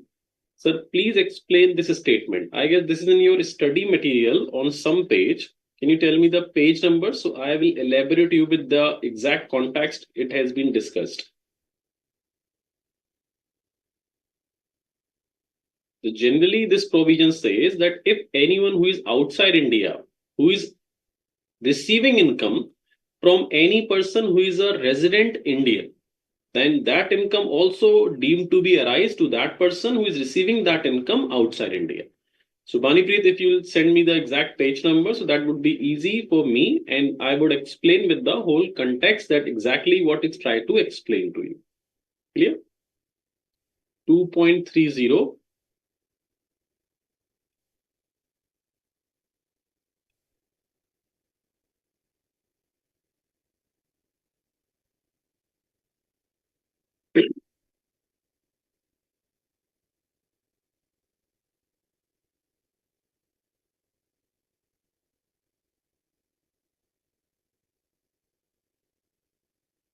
This is regarding income arise or deemed to arise concept.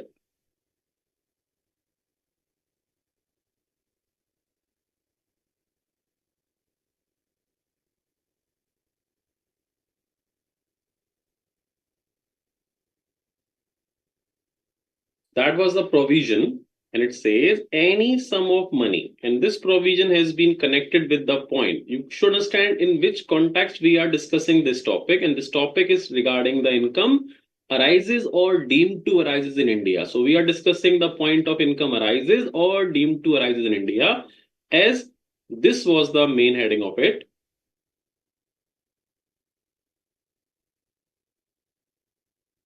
The categories of which income are deemed to accrue or arise in India. That was point number 1, 2, 3, 4, and so on. That was point number 8, what we are going to discuss. And it says any sum of money paid by a resident. So who is a payer? The payer is a resident. So whenever there is any confusion in any paragraph, any sentence, in any provision, try to make this kind of small chart of the information what has been given in that sentence, paragraph, section, etc. So you would be able to decode it yourself, that what it exactly trying to explain. So look what I'm doing. I'm not doing anything. I'm just writing down the provision what has been given in this question in this short form. So I'm just doing the separate information which is relevant for me, and I'm just writing it down. So I'm just being try to explain this diagram in this sentence, this paragraph in diagram format with the relevant information. So the provision says any sum of money paid by a resident. So who is a payer? Payer is the resident Indian to a non-corporate, and we are paying to someone who is a non-corporate. So he is the, or that person is pay, but it is not a company. He is a non-corporate, non-resident, yani other than company. So that would be a non-resident who is other than a company. So whenever you have any confusion in any paragraph, whether it's in law, tax, or any kind of subject, try to just make it or just break it down like this. Just write it down it in a short way, and you should collect the relevant information from that sentence, section, paragraph. To a non-corporate, non-resident or foreign company. So either we are paying to a non-resident other than company, or if we are paying to a company, that company should be foreign company. Or to a resident but not ordinary resident in India. Or we are paying this to a resident and not ordinary resident. Clear? So if any resident who is in India paying some amount to any non-resident who is other than a company, And if paying to a company, that should be a foreign company. So we are paying to, first point, this, the foreign company, or to a resident but not ordinary resident in India. That means resident or not ordinary resident. Then the provision says income arising outside India, and these persons are outside India. So my first relevant condition was this. My second relevant condition about the pay. My third relevant condition is that payment is being made outside India, being any sum of money paid without consideration, and there is no consideration involved. So it's a kind of a gift. It could be gift, donation, etc. Okay. By an Indian resident person to a non-corporate, same provision would be deemed to accrue or arise in India if the same is chargeable to tax under section 56(2)(10). Now 56(2)(10) would be discussed under income from other source, which discuss about the gift provision. If the aggregate of such sums, so if this amount is exceeding 50,000 in the hands of any of receiver, whether it's a non-resident, non-corporate, any person who is resident and not ordinary resident, or if it is a company and it's a foreign company, then this amount would be treated. If it is exceeding 50,000, suppose we have paid 60,000, then this whole amount of 60,000, not exceeding 50,000. If I am paying 60,000, the full value of 60,000 would be taxable in the hands of the payee, assuming that income is deemed to arise in India. So that is the very interesting way to understand any provision. If you are not getting any provision, try to decode it in this manner. Relevant information you have to select from that paragraph, and then you will feel out of 10, if you are trying to solve any concept, any section like this, then I believe out of 10 problems, 8 you can easily solve, and you will understand automatically, okay, this provision has this interpretation. So this is the method I used personally to decode any section, any provision, whenever there is some complexity. Then on the basis of this, I can make diagram, etc. So you must have seen that I have uploaded surcharge diagram or diagram for residential status. How I made them? I read the provision, I decode the specific concept of that provision, and then I go for making a chart out of it. So that is really easy to make you understand, and that is really easy to remember those kind of provision for long term. I hope it's clear, Panipreet, now.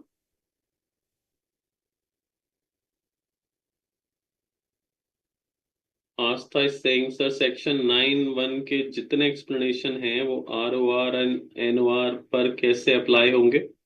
9(1) is applicable for everyone. If any income falls under deemed to arise or arise provision, then automatically it's going to be taxable for ROR, RNOR, and even on non-resident. So you have to read it out, all the provision. Even you can make short notes like this, and then you will understand that how that is going to apply on these individuals or person category. So now moving on to the question part, and now this is the moment of truth for all of you. Let's see, because these has not been uploaded, so I want you to answer all these questions.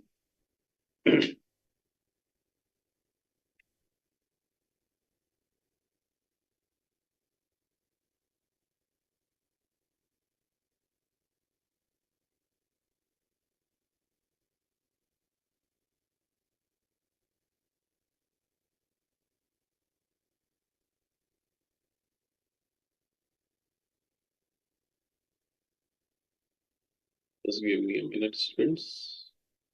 Let me open that sheet.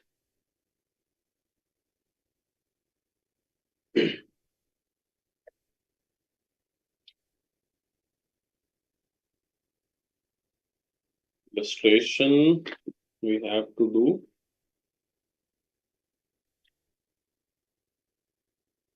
Fine. So one by one, we are going to see these questions now, and you have to answer. Question number 1 is under the Income Tax Act 1961, the total income of each person is taxed on the basis of his what is the correct answer? On the basis of his citizenship, person of Indian origin status, residential status, or residential status of previous year, or residential status of assessment year. So what is the correct answer? Very nice. Mahalakshmi is saying C. Harshada is also saying C. Rishi is saying C. Exactly. The correct answer is, of course, C. On the basis of his residential status of previous year. Clear?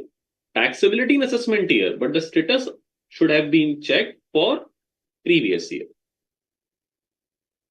Taxpayer are classified into how many broad categories on the basis of their residential status? So kindly write it down, the question number and then your option.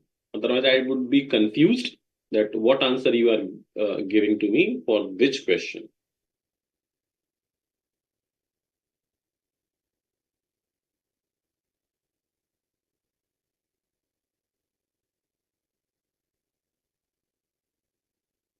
Question number 2, of course, there are mainly broad categories which have been discussed in the first page of the notes, and that has the correct answer is C. 3 broad categories. Those are resident and ordinary resident, resident but not ordinary resident, and non-resident. Clear? Of course, after the class, there will be a very interesting story also today. To claim the status of not ordinary resident for individual, not ordinary resident for individual, only one basic condition need to be satisfied. One basic and one additional condition need to be satisfied, or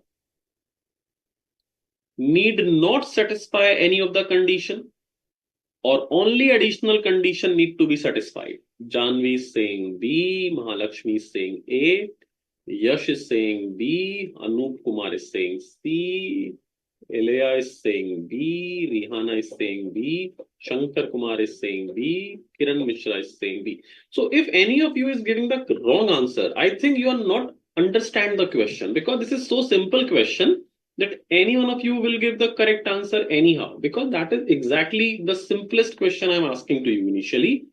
To claim the status of not ordinary resident for individual.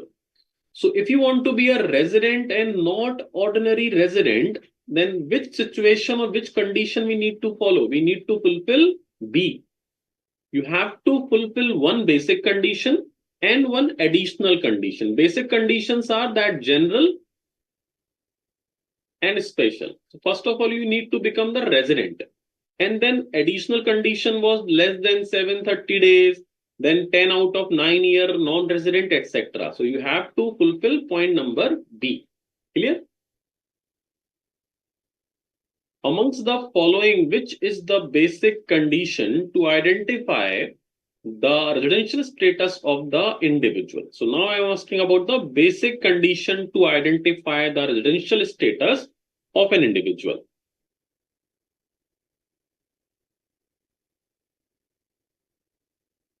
Is it A, is it B, is it C, or is it all? Ekbaram is saying D, Rishi is saying A, Rajveer is saying A.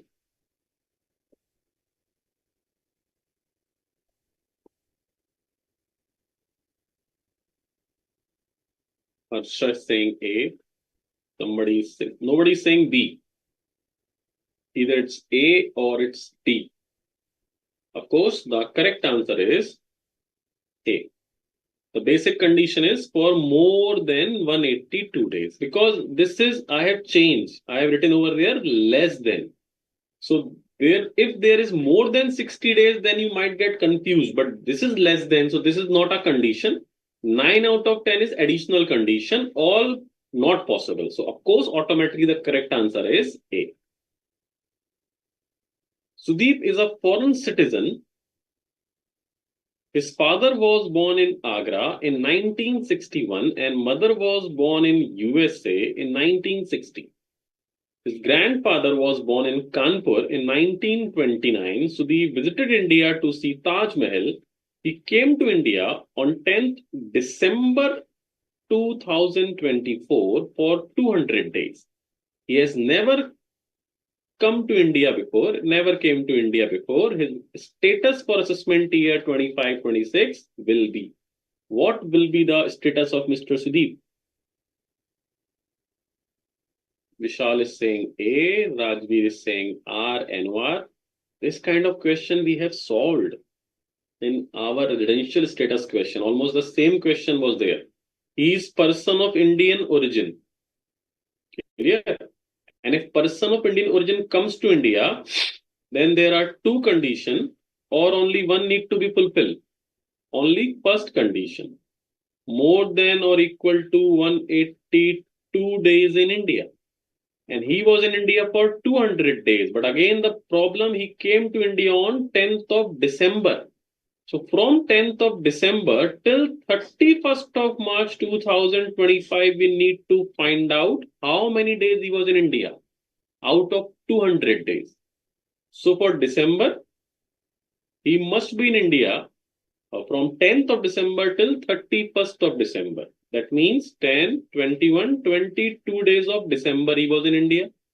Then January, then February, and then March only. So out of those 200 days, he is in India only for, I guess, 2 days. So he does not fulfill the first condition. So what should be the status? It would be non-resident. Now question number 6. And it says the following additional conditions are to be satisfied by a person to be resident and ordinarily resident in India. If you want to be a resident and ordinary resident in India, then which condition we need to satisfy? He is resident at least any 2 out of the 10 previous year immediately preceding the relevant previous year. He has been in India for 730 days or more during the 7 previous year, immediately the relevant previous year. Aman is saying C, Rajveer is saying B, Kiran is saying C, Astha is saying C, Bani Preet is saying C, Yash also saying C, Bipin is also saying C.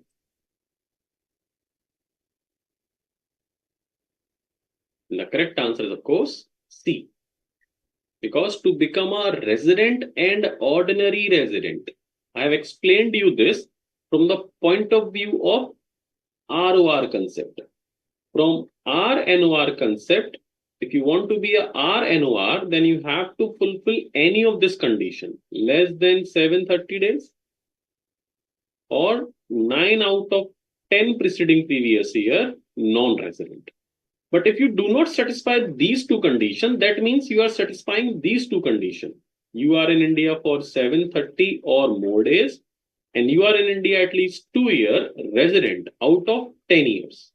That means we are talking about these conditions from ROR point of view. So if you fulfill both conditions, you would be a resident and ordinary resident. The next is ex-Indian citizen who is living in Delhi since 1980 left for Japan on 1st July 21 for employment. He came back to India on 1st 2024 on a visit and stayed for 4 months. His status for assessment year 25-26 would be, what would be the correct answer?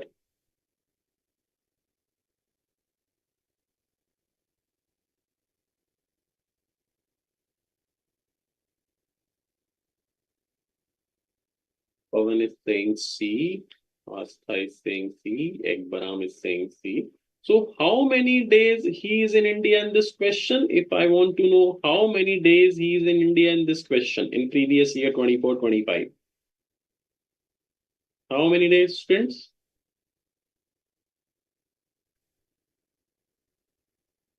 Janvi is saying 89 days. Very good. Divya is saying 90 days. Neeraj is saying 90 days. Or it's 89 days. Somebody is saying 90 days. Somebody is saying 89. I need the exact correct answer. It's very important. What is the correct number of days he is in India in our previous year 24-25? 91, 91, 91 भी आ गया answer हमारे पास. Very good. 89, 90, 91. Bhumika is saying 90. Okay, very good, Bhumika. Kiran Mishra is saying holier. Oh my God. Rishi is saying 90. Smriti is saying 30. Harshdeep is saying, Harshada is saying 90. How many days?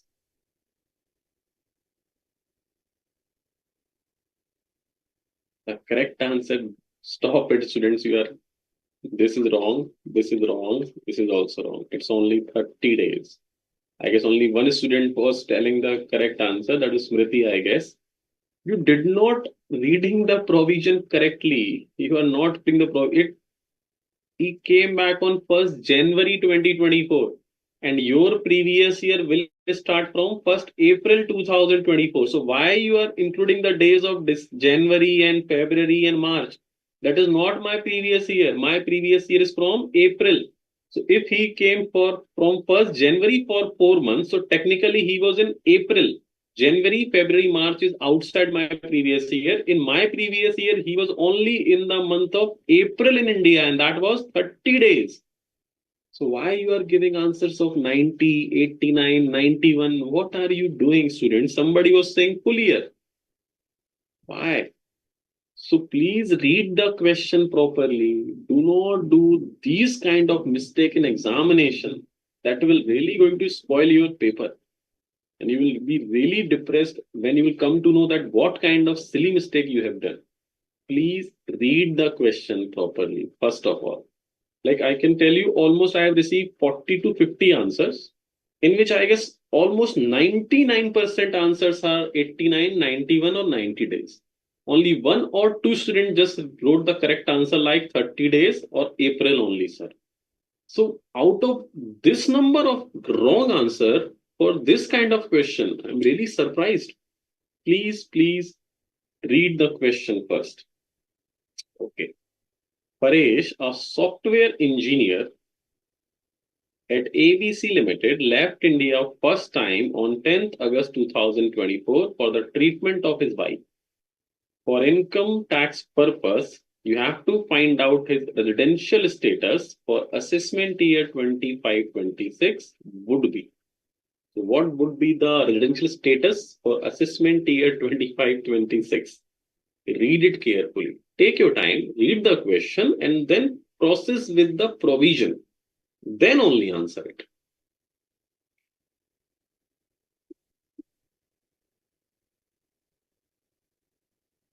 Pawan is saying A. Okay, very good. Prem is saying A. So what I have told you or taught you that when there is a question from residential status provision, the first thing you need to do is to check whether it's a special condition case or it's a general condition case. So in this question, this is a general condition case because he is going for treatment outside India. He's not going for employment or as a member of Indian ship, etc. So that is the case. Both conditions going to be applicable. So he left India on 10th of August. That means he is in April, May, June, July, and 10th of August. So that will make 132 days in India. So the first condition of 182 days cannot be satisfied, but the second condition of 60 days plus more than 365 days in 4 preceding previous year would be satisfied because he left first time outside India. So in these 4 preceding previous year, he would be in India for whole year. So this condition fulfill, he would be a resident. And now you will check the not ordinary condition. He should be less than 730 days in 7 PPY. He would be in India for the full year in 7 preceding previous years. So he cannot be less than 730 days. So this condition not fulfilled. The second condition says 9-year non-resident out of 10 preceding previous year. Again, he would be full 10 years resident in India because he left India first time. So this condition can also not be fulfilled. So he would be a resident and ordinary resident in India. Option A would be the correct option. Clear? Next is again very simple question. Don't do mistakes. Determine the residential status of Hasina, a person of Indian origin who came for visiting India on 15th April 2024 from Dubai, and she left India on 30th April 2024. So what should be her residential status? Of course, that would be correct answer, Anu. Correct answer, not correct answer. Correct answer, yes. Divya also correct. The correct answer would be non-resident. Came first time for visiting India, and she was in India for almost 16 days, from 15th April till 30th April, only 16 days. So she would be, of course, non-resident in India. Suppose in this question, if I have asked you that she is having 20 lakh rupees income from Indian source,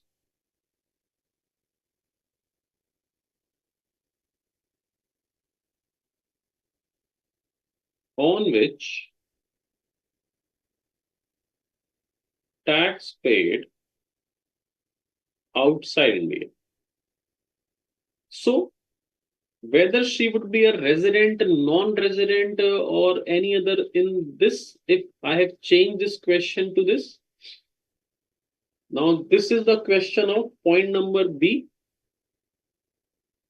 third category.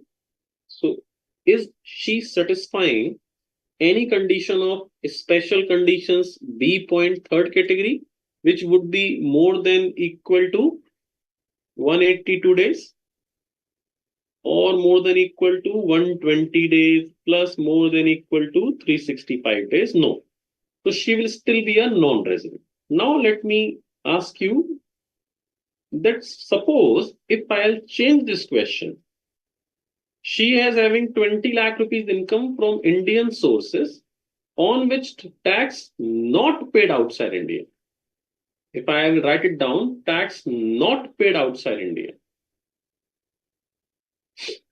Now, what would be your answer? Prem is saying deemed resident. Prem did not think about the provision of deemed resident. Anup Kumar did not think about the provision of deemed resident. They think, okay, sir says that he did not pay tax. So she would be now deemed resident, because in case of deemed resident, it has been written that if tax not paid, then she would be treated as a deemed resident because visit is irrelevant. Clear? But you forgot. In case of deemed resident, the person should be citizen of India. Then deemed resident section 6(1)(a) applicable. In this case, she is just person of Indian origin. For B case, third condition, citizen or POIO both included. But for deemed resident concept, only citizen, if you are a citizen and you are having income exceeding 15 lakh rupees from Indian resources, tax has not been paid, then you will be a deemed resident. In this case, she is not a citizen of India. She is only POIO. So POIO is not applicable in case of deemed resident. You have to read the question properly, students. Okay. Now this is not a question to be asked. A deemed resident will always be resident and not ordinary resident. Clear? It was a very interesting session. Fine. So now moving on to our second category of question.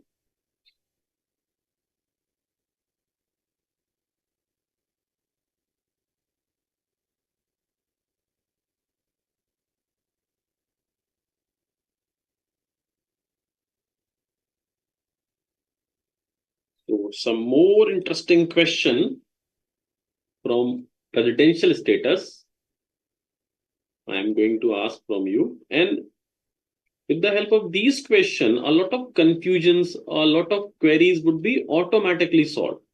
You will understand that how to read question properly, what conditions could make your answer wrong. So you have to read those conditions very sincerely.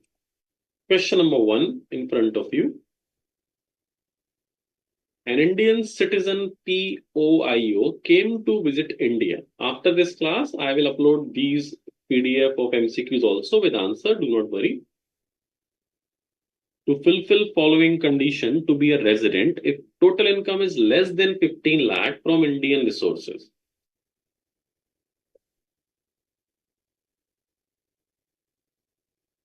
What is the correct answer of it? Prem is saying A, Vishal is saying C, Rajveer is saying B, Astha is saying. Read the question. If an Indian citizen came to visit India, need to fulfill following condition to be a resident if total income less than 15 lakh. So that is a special case because Indian citizen is coming to India for visit. So this is a special condition, 1 or 2 would be applicable. So this is the case of second condition. If you come to visit to India and income is less than 15 lakh. So that means only one condition need to be fulfilled. Second would not be applicable. Vipin is saying B. No, Vipin, it would be only A. Because let me show you the chart. So that would be really interesting. I thought you have forgot the provisions.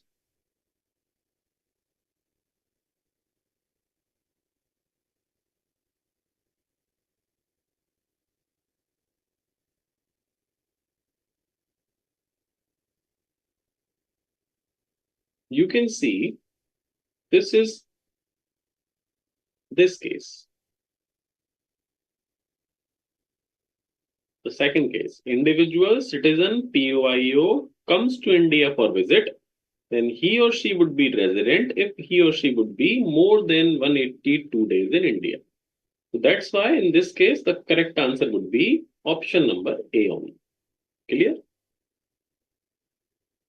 Second, an Indian citizen POIO came to visit India and having total income exceeding 15 lakh from Indian resources need to fulfill following condition to be a resident. Now for question number 2, what should be the correct answer?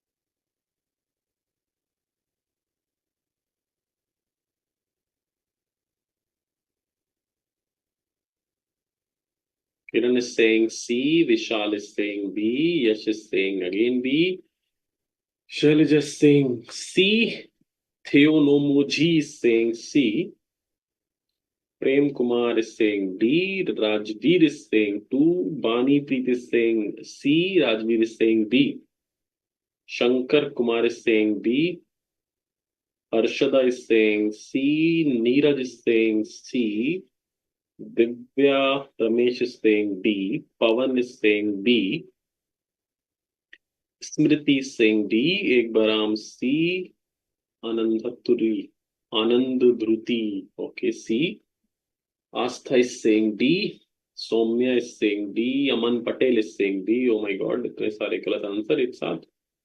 Avinash is saying D. So the question was, an Indian citizen POIO came to visit India and having TI exceeding 15 lakh from Indian sources. So need to fulfill following condition to be a resident. So in that case, this condition is applicable. If he or she is in India for 182 days, he or she would be automatically resident of India. You can see with the diagram also, with the chart, this is B case, third condition. And for B case, third condition consisting these two conditions. Either you have to be in India for more than equal to 182 days or have to be in India as 120 days plus more than equal to 365 days. You need to fulfill any of it. And option 1 is saying only 182 days, so that cannot be correct. Option B saying 120 days, so that cannot be correct. C is saying both, no, both cannot be correct. We have to fulfill any one of it. So the correct answer would be D, because this is also there, this is also there. So if we select option A, then how we can correct? We can say that D is not there. So the correct answer would be D, because we have to fulfill any of A or B, because both would be there. If you satisfy any one of it, you would be treated as resident. C would be the very wrong answer. Why you are giving C answer, Vipin Nagaratna? Why? And C would be possible. Then this is between this condition and must be in the provision, but it's not and, it's or. So if any one of this would be fulfilled, then you would be a resident. So that's why D option is correct. Anyone from A and B. Next. XYZ LLP will be dash in India if control and management of its affair is wholly situated outside India during the previous year. Now this is very simple. I guess nobody should give the wrong answer of this question. I will take the name of that person who will give the wrong answer. Do not give the wrong answer. Okay, till now, nobody has given the wrong answer. Every answer is correct. Well done, Rihanna. Well done, Vishal. The correct answer is obvious. It's non-resident. If it's wholly situated outside India, it would be not resident or non-resident. Well done. Next. HUF will be called resident on the basis of following. Place of effective management depend upon the status of karta, on the basis of control and management, of course, on the basis of control and management, or all of the above. Somebody is saying D, Bhumika is saying D. In case of HUF, place of effective management, kahan se aa gaya Bhumika? And how does it matter about the status of karta? Why? Karta would be considered to be treat a HUF as a resident and ordinary resident, or a resident or not ordinary resident. And my question is how to find out the residential status only, not the resident and ROR or NOR. So the correct answer would be on the basis of control and management. The correct answer would be C in this case. Next. If karta fulfill both additional conditions, more than equal to 730 days in 7 preceding previous year, more than equal to 2-year resident out of 10 preceding previous year, but control and management of HUF is situated partly outside India and partly in India, the HUF would be whether ROR, whether RNOR, whether non-resident or resident. So Prem is saying B, Rihanna is saying A, Rajiv Aman is saying D, Divya is saying D, Ekbaram is saying A. So the correct answer would be, of course, A. Because if partly outside, partly in India, the HUF will become resident. And once HUF become resident, then we need to check the status of karta to become a RNOR of HUF or to become a HUF of ROR. And for that purpose, we have to see that whether karta is more than equal to 730 days in 7 PPY in India, and both conditions should be fulfilled. At least 2 years resident out of 10 preceding previous year in India. So in this case, the question says that karta has satisfied both the conditions. So if both the conditions fulfill, HUF would be resident and ordinary resident. Clear?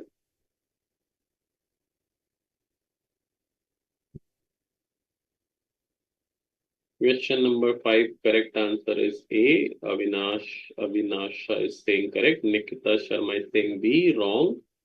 Kesapuram Kumari is saying A, correct. Nikhil also saying the correct answer A, very good. Moving on to next question. An Indian company will be treated as resident for the year if the entire control and management is wholly in India, if part of the control management is in India, regardless of the place of control management, if it is listed in recognized stock exchange in India. So what is the correct answer of question number 6? Smriti is saying B. A. Aman is saying B. Vishal is saying B. Shankar Kumar is saying B. Very good.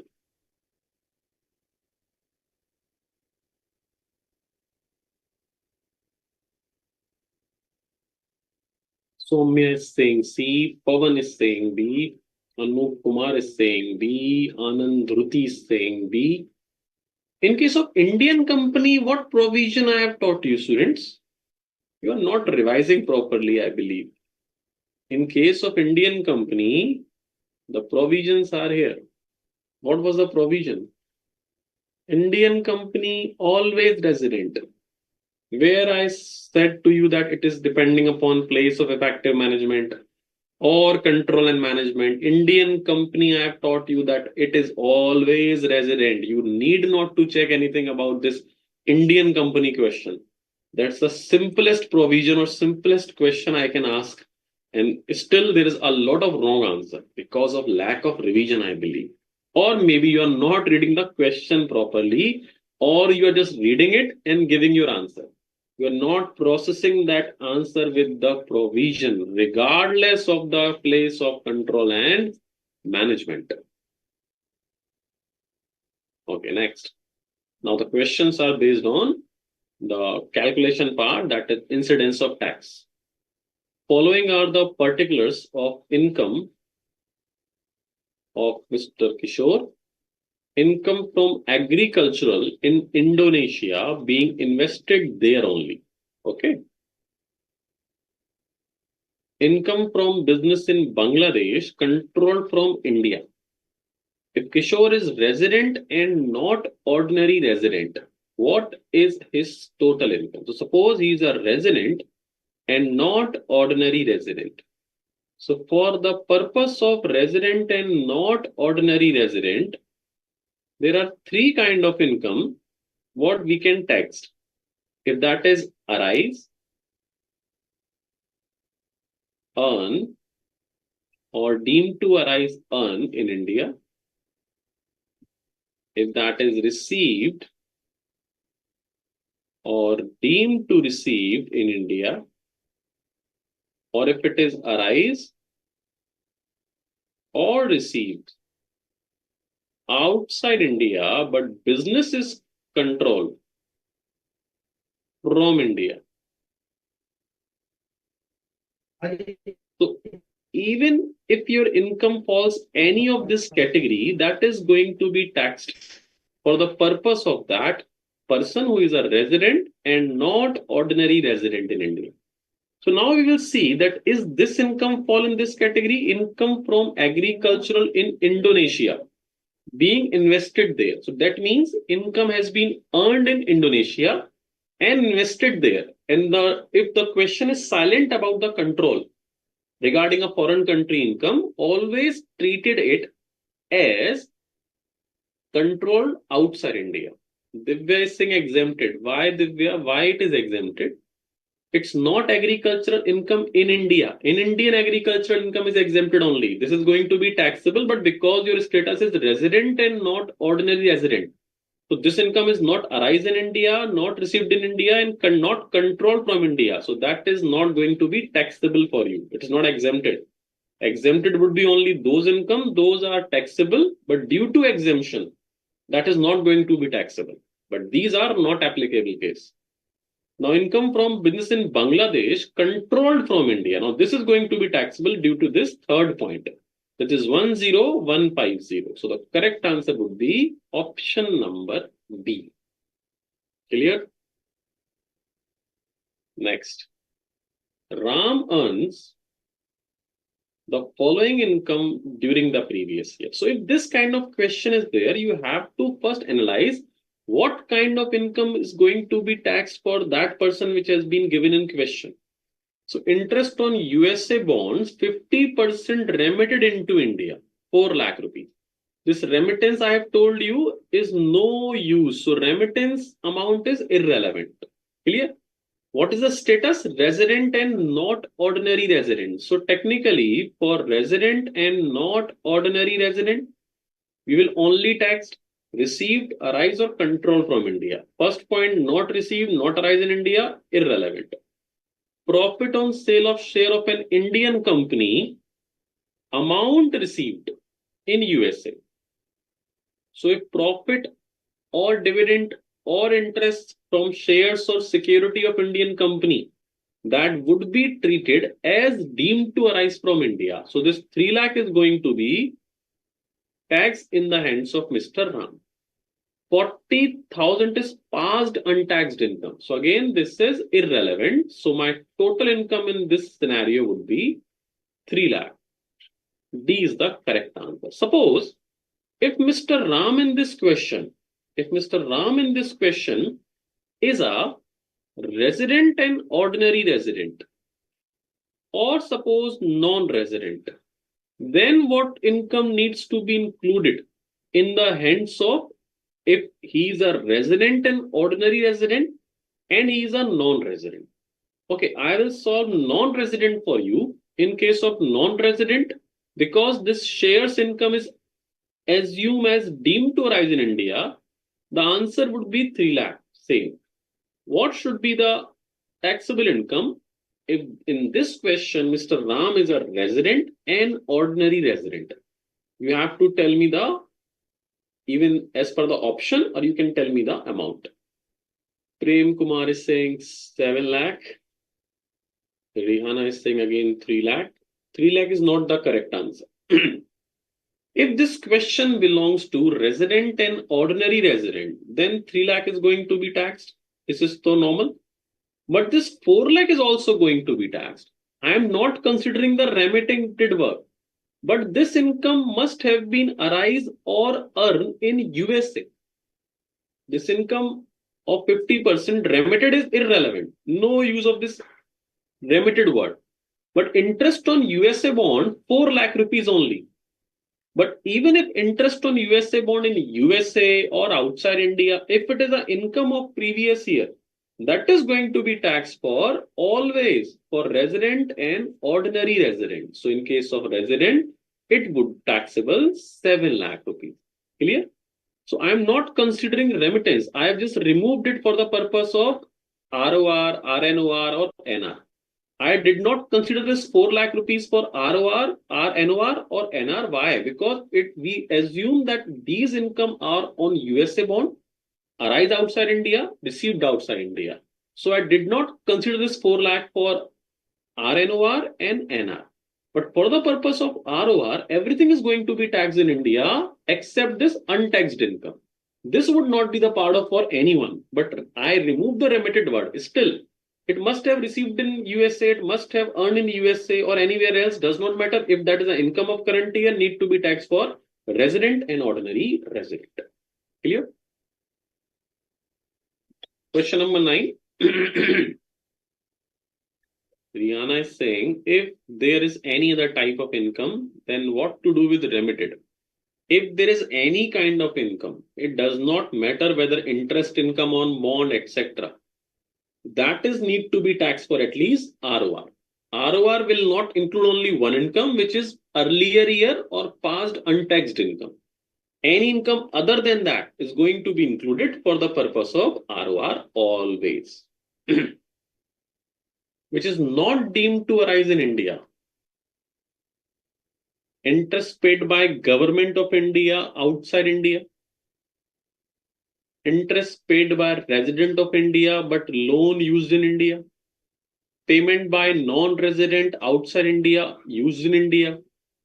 Dividend paid by domestic company outside India or none. So what is the correct answer of question number 9?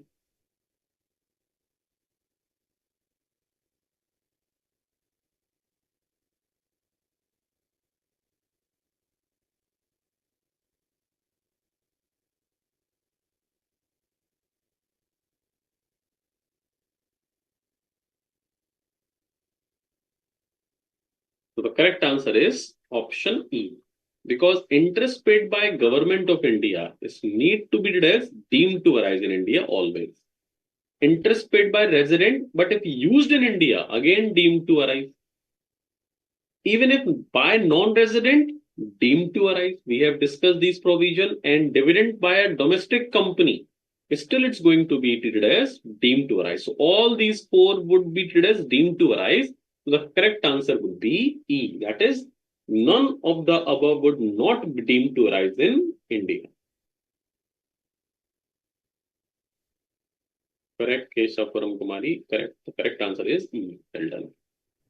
Next is question number 10. That is kind of a true and false or fill in the blank. The day of departure and arrival into India will be assumed as stay outside India. It's a true or false. Prem Kumar is saying true. Divya is saying true. Bani Preet is saying false. Okay, so the day of departure and arrival will be assumed as stay in India. The correct thing is stay in India. That would be correct. And I have changed it. I have changed it to outside India.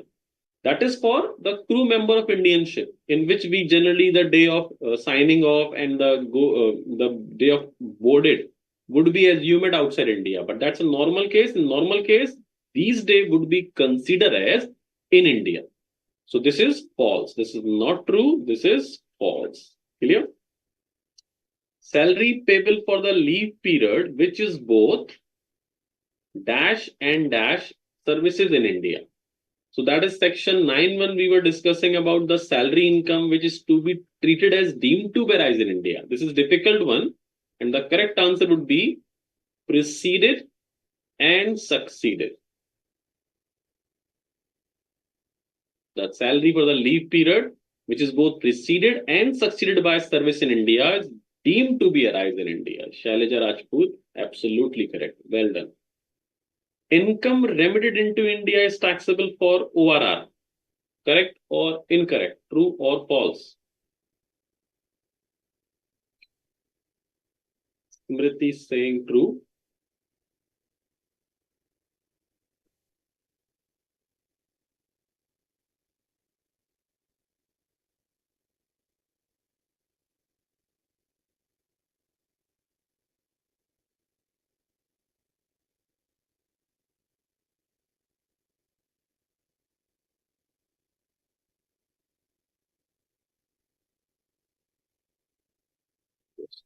Students.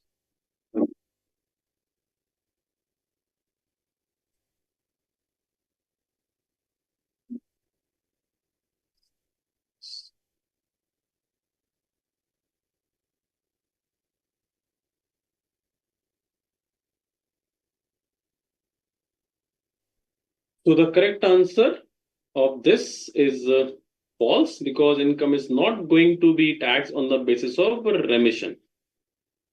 So it would be taxed on the basis of receipt, or it would be taxed on the basis of earning. Remittance is irrelevant. Now D point is irrelevant for you. You can leave it. Okay. So we have done with all the MCQs. And I believe that after this, a lot of things must have been cleared regarding the basic concept chapter and the residential status chapter. So there would be a lot of clarity regarding the provision, whether it's regarding rebates, marginal relief, etc. Emoji asking what is ORR. I generally write it down. ORR is ordinary resident. It should be resident ROR. So ROR, sometimes I refer it like ORR. So ROR is ORR, resident and ordinary resident.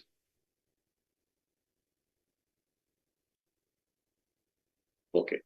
So now this is story time. Who is interested to listen story? If there is students who wants to listen story, then I will proceed with the story and then we will close our session. Vipin is saying, one thing is clear for me, need to review both the chapters again, definitely moment of truth. Of course, you just need practice. If you are going through practice, you are going to revise the concept once again, that would be clear, of course, definitely.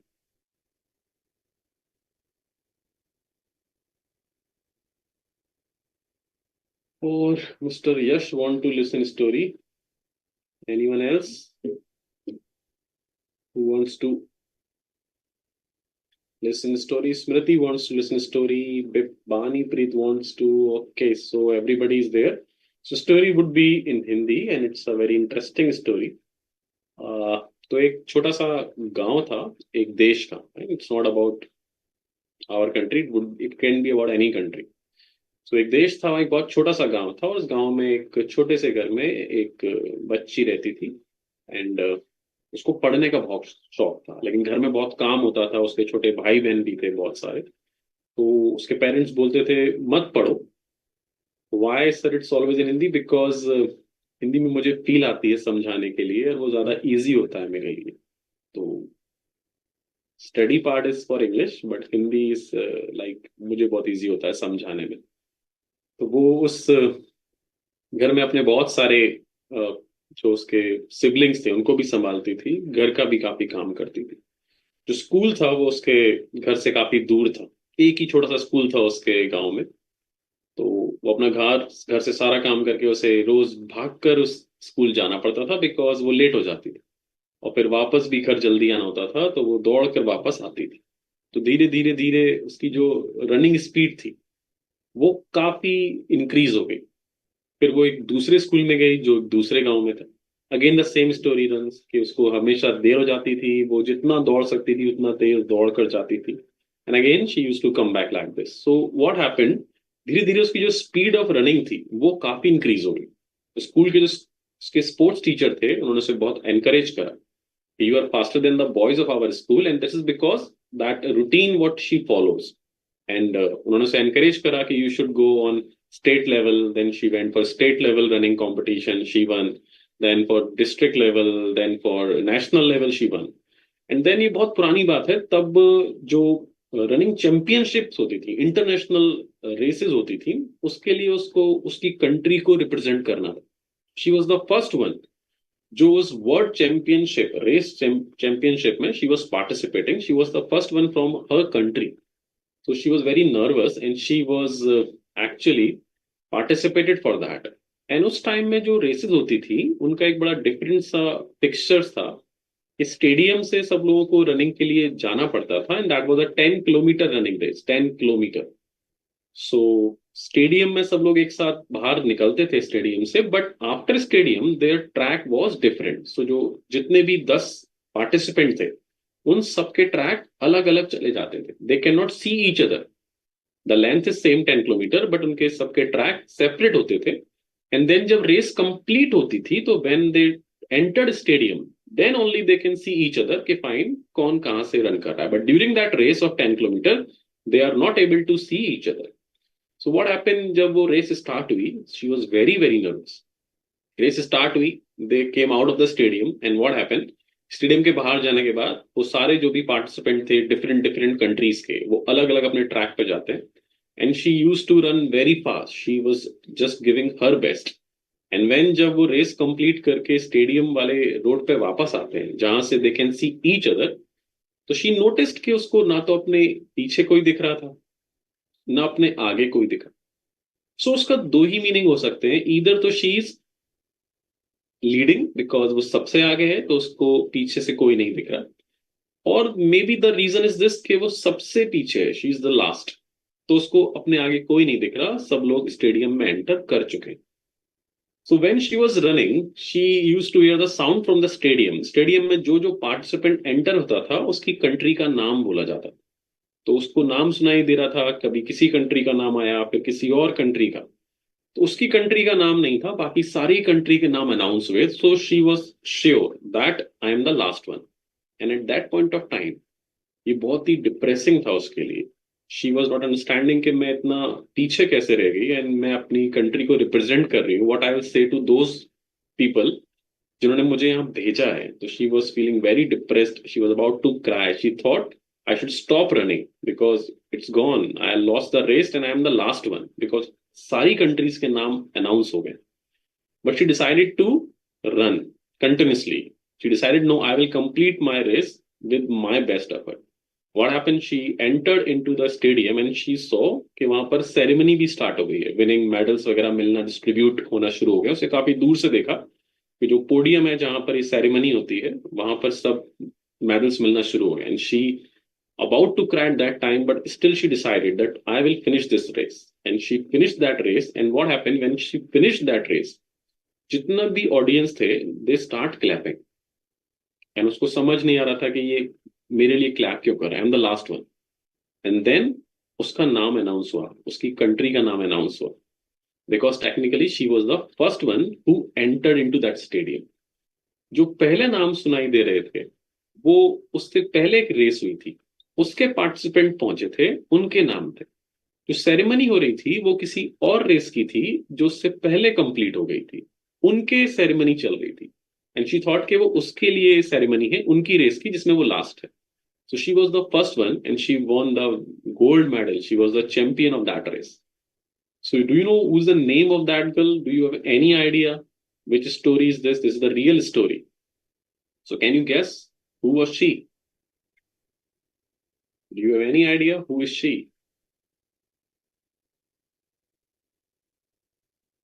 PT Usha. Mary Kom was a boxer, Kiran. She was not a racer. Janvi is saying PT Usha. No, she was not PT Usha. That is the real story of our life. It could be you, it could be me. उसका नाम जानवी भी हो सकता है, अभिषा भी हो सकता है, ऋषि भी हो सकता है, मेरा भी हो सकता है. So that is not the real story actually, but technically if you'll think, that is the real story of our life. In this journey of CA, हम सब अपनी अपनी रेस कंपीट कर रहे हैं. फाइन, आपको अपनी जर्नी पूरी करनी है इस रेस की. You are not competing with your friends. तो आपसे कुछ ऐसे बच्चे भी होंगे जो आपसे पहले सीए बन जाएंगे. आपको उनसे टेंशन नहीं लेने की, वो मुझसे पहले बन गया. कोई ऐसा भी होगा जो आपके बाद सीए बनेगा. It's your journey. You just think about one thing, that you have to complete this journey and you will be a winner later or sooner. तो बाकी लोगों से प्रेशर में नहीं आना कि मुझसे आगे कौन निकल रहा है, मुझसे पीछे कौन निकल रहा है. ये जो स्टोरी है वो किसी की रियल स्टोरी नहीं है, बट ये हम सबकी रियल स्टोरी बन सकती है. It would be my story. जब मैं सीए कर रहा था तो आई थॉट कि मुझे अपना बेस्ट देना है. एंड हमें करना क्या है? We have to give our best. And let me tell you, if you are giving your 100%, nobody can stop you. You would be a CA later or sooner. आपसे पहले कोई बनता है, डोंट फील डिप्रेस्ड. आपसे बाद में कोई बनेगा तो वो भी आपसे कम नहीं है. We will be a CA and we all are equal. Just control yourself, be focused, be discipline, and decide one thing in your heart today, that you will be a CA. You will use that CA prefix before your name one day. And that one day, for that one day, and you know, we always say, one day I will be a CA. One day I will travel abroad. One day I will buy a car. And for that one day, there is always day one. There is always day one for that journey to become or to find that one day. So that day one, day two, day three, day four, day five, that will consolidate, and that consolidation will result in one day. So one day you will be a CA. One day you will fulfill your all dreams, whatever you want. You just do not distract from your path, your track. It does not matter somebody is going to be CA sooner than you. It does not matter at all. You will be a CA, believe me. So see you very soon, maybe in some other session. And all the best. Enjoy your Holi. Happy Holi to all of you. And I hope when you will see it, we will see each other later or sooner. Thank you, everyone. Thank you so much. Happy Holi. Thank you. Good night. Good. See you. Yes, sir. Session over. Thank you so much, Shobji. Happy Holi to you, sir. Thank you so much.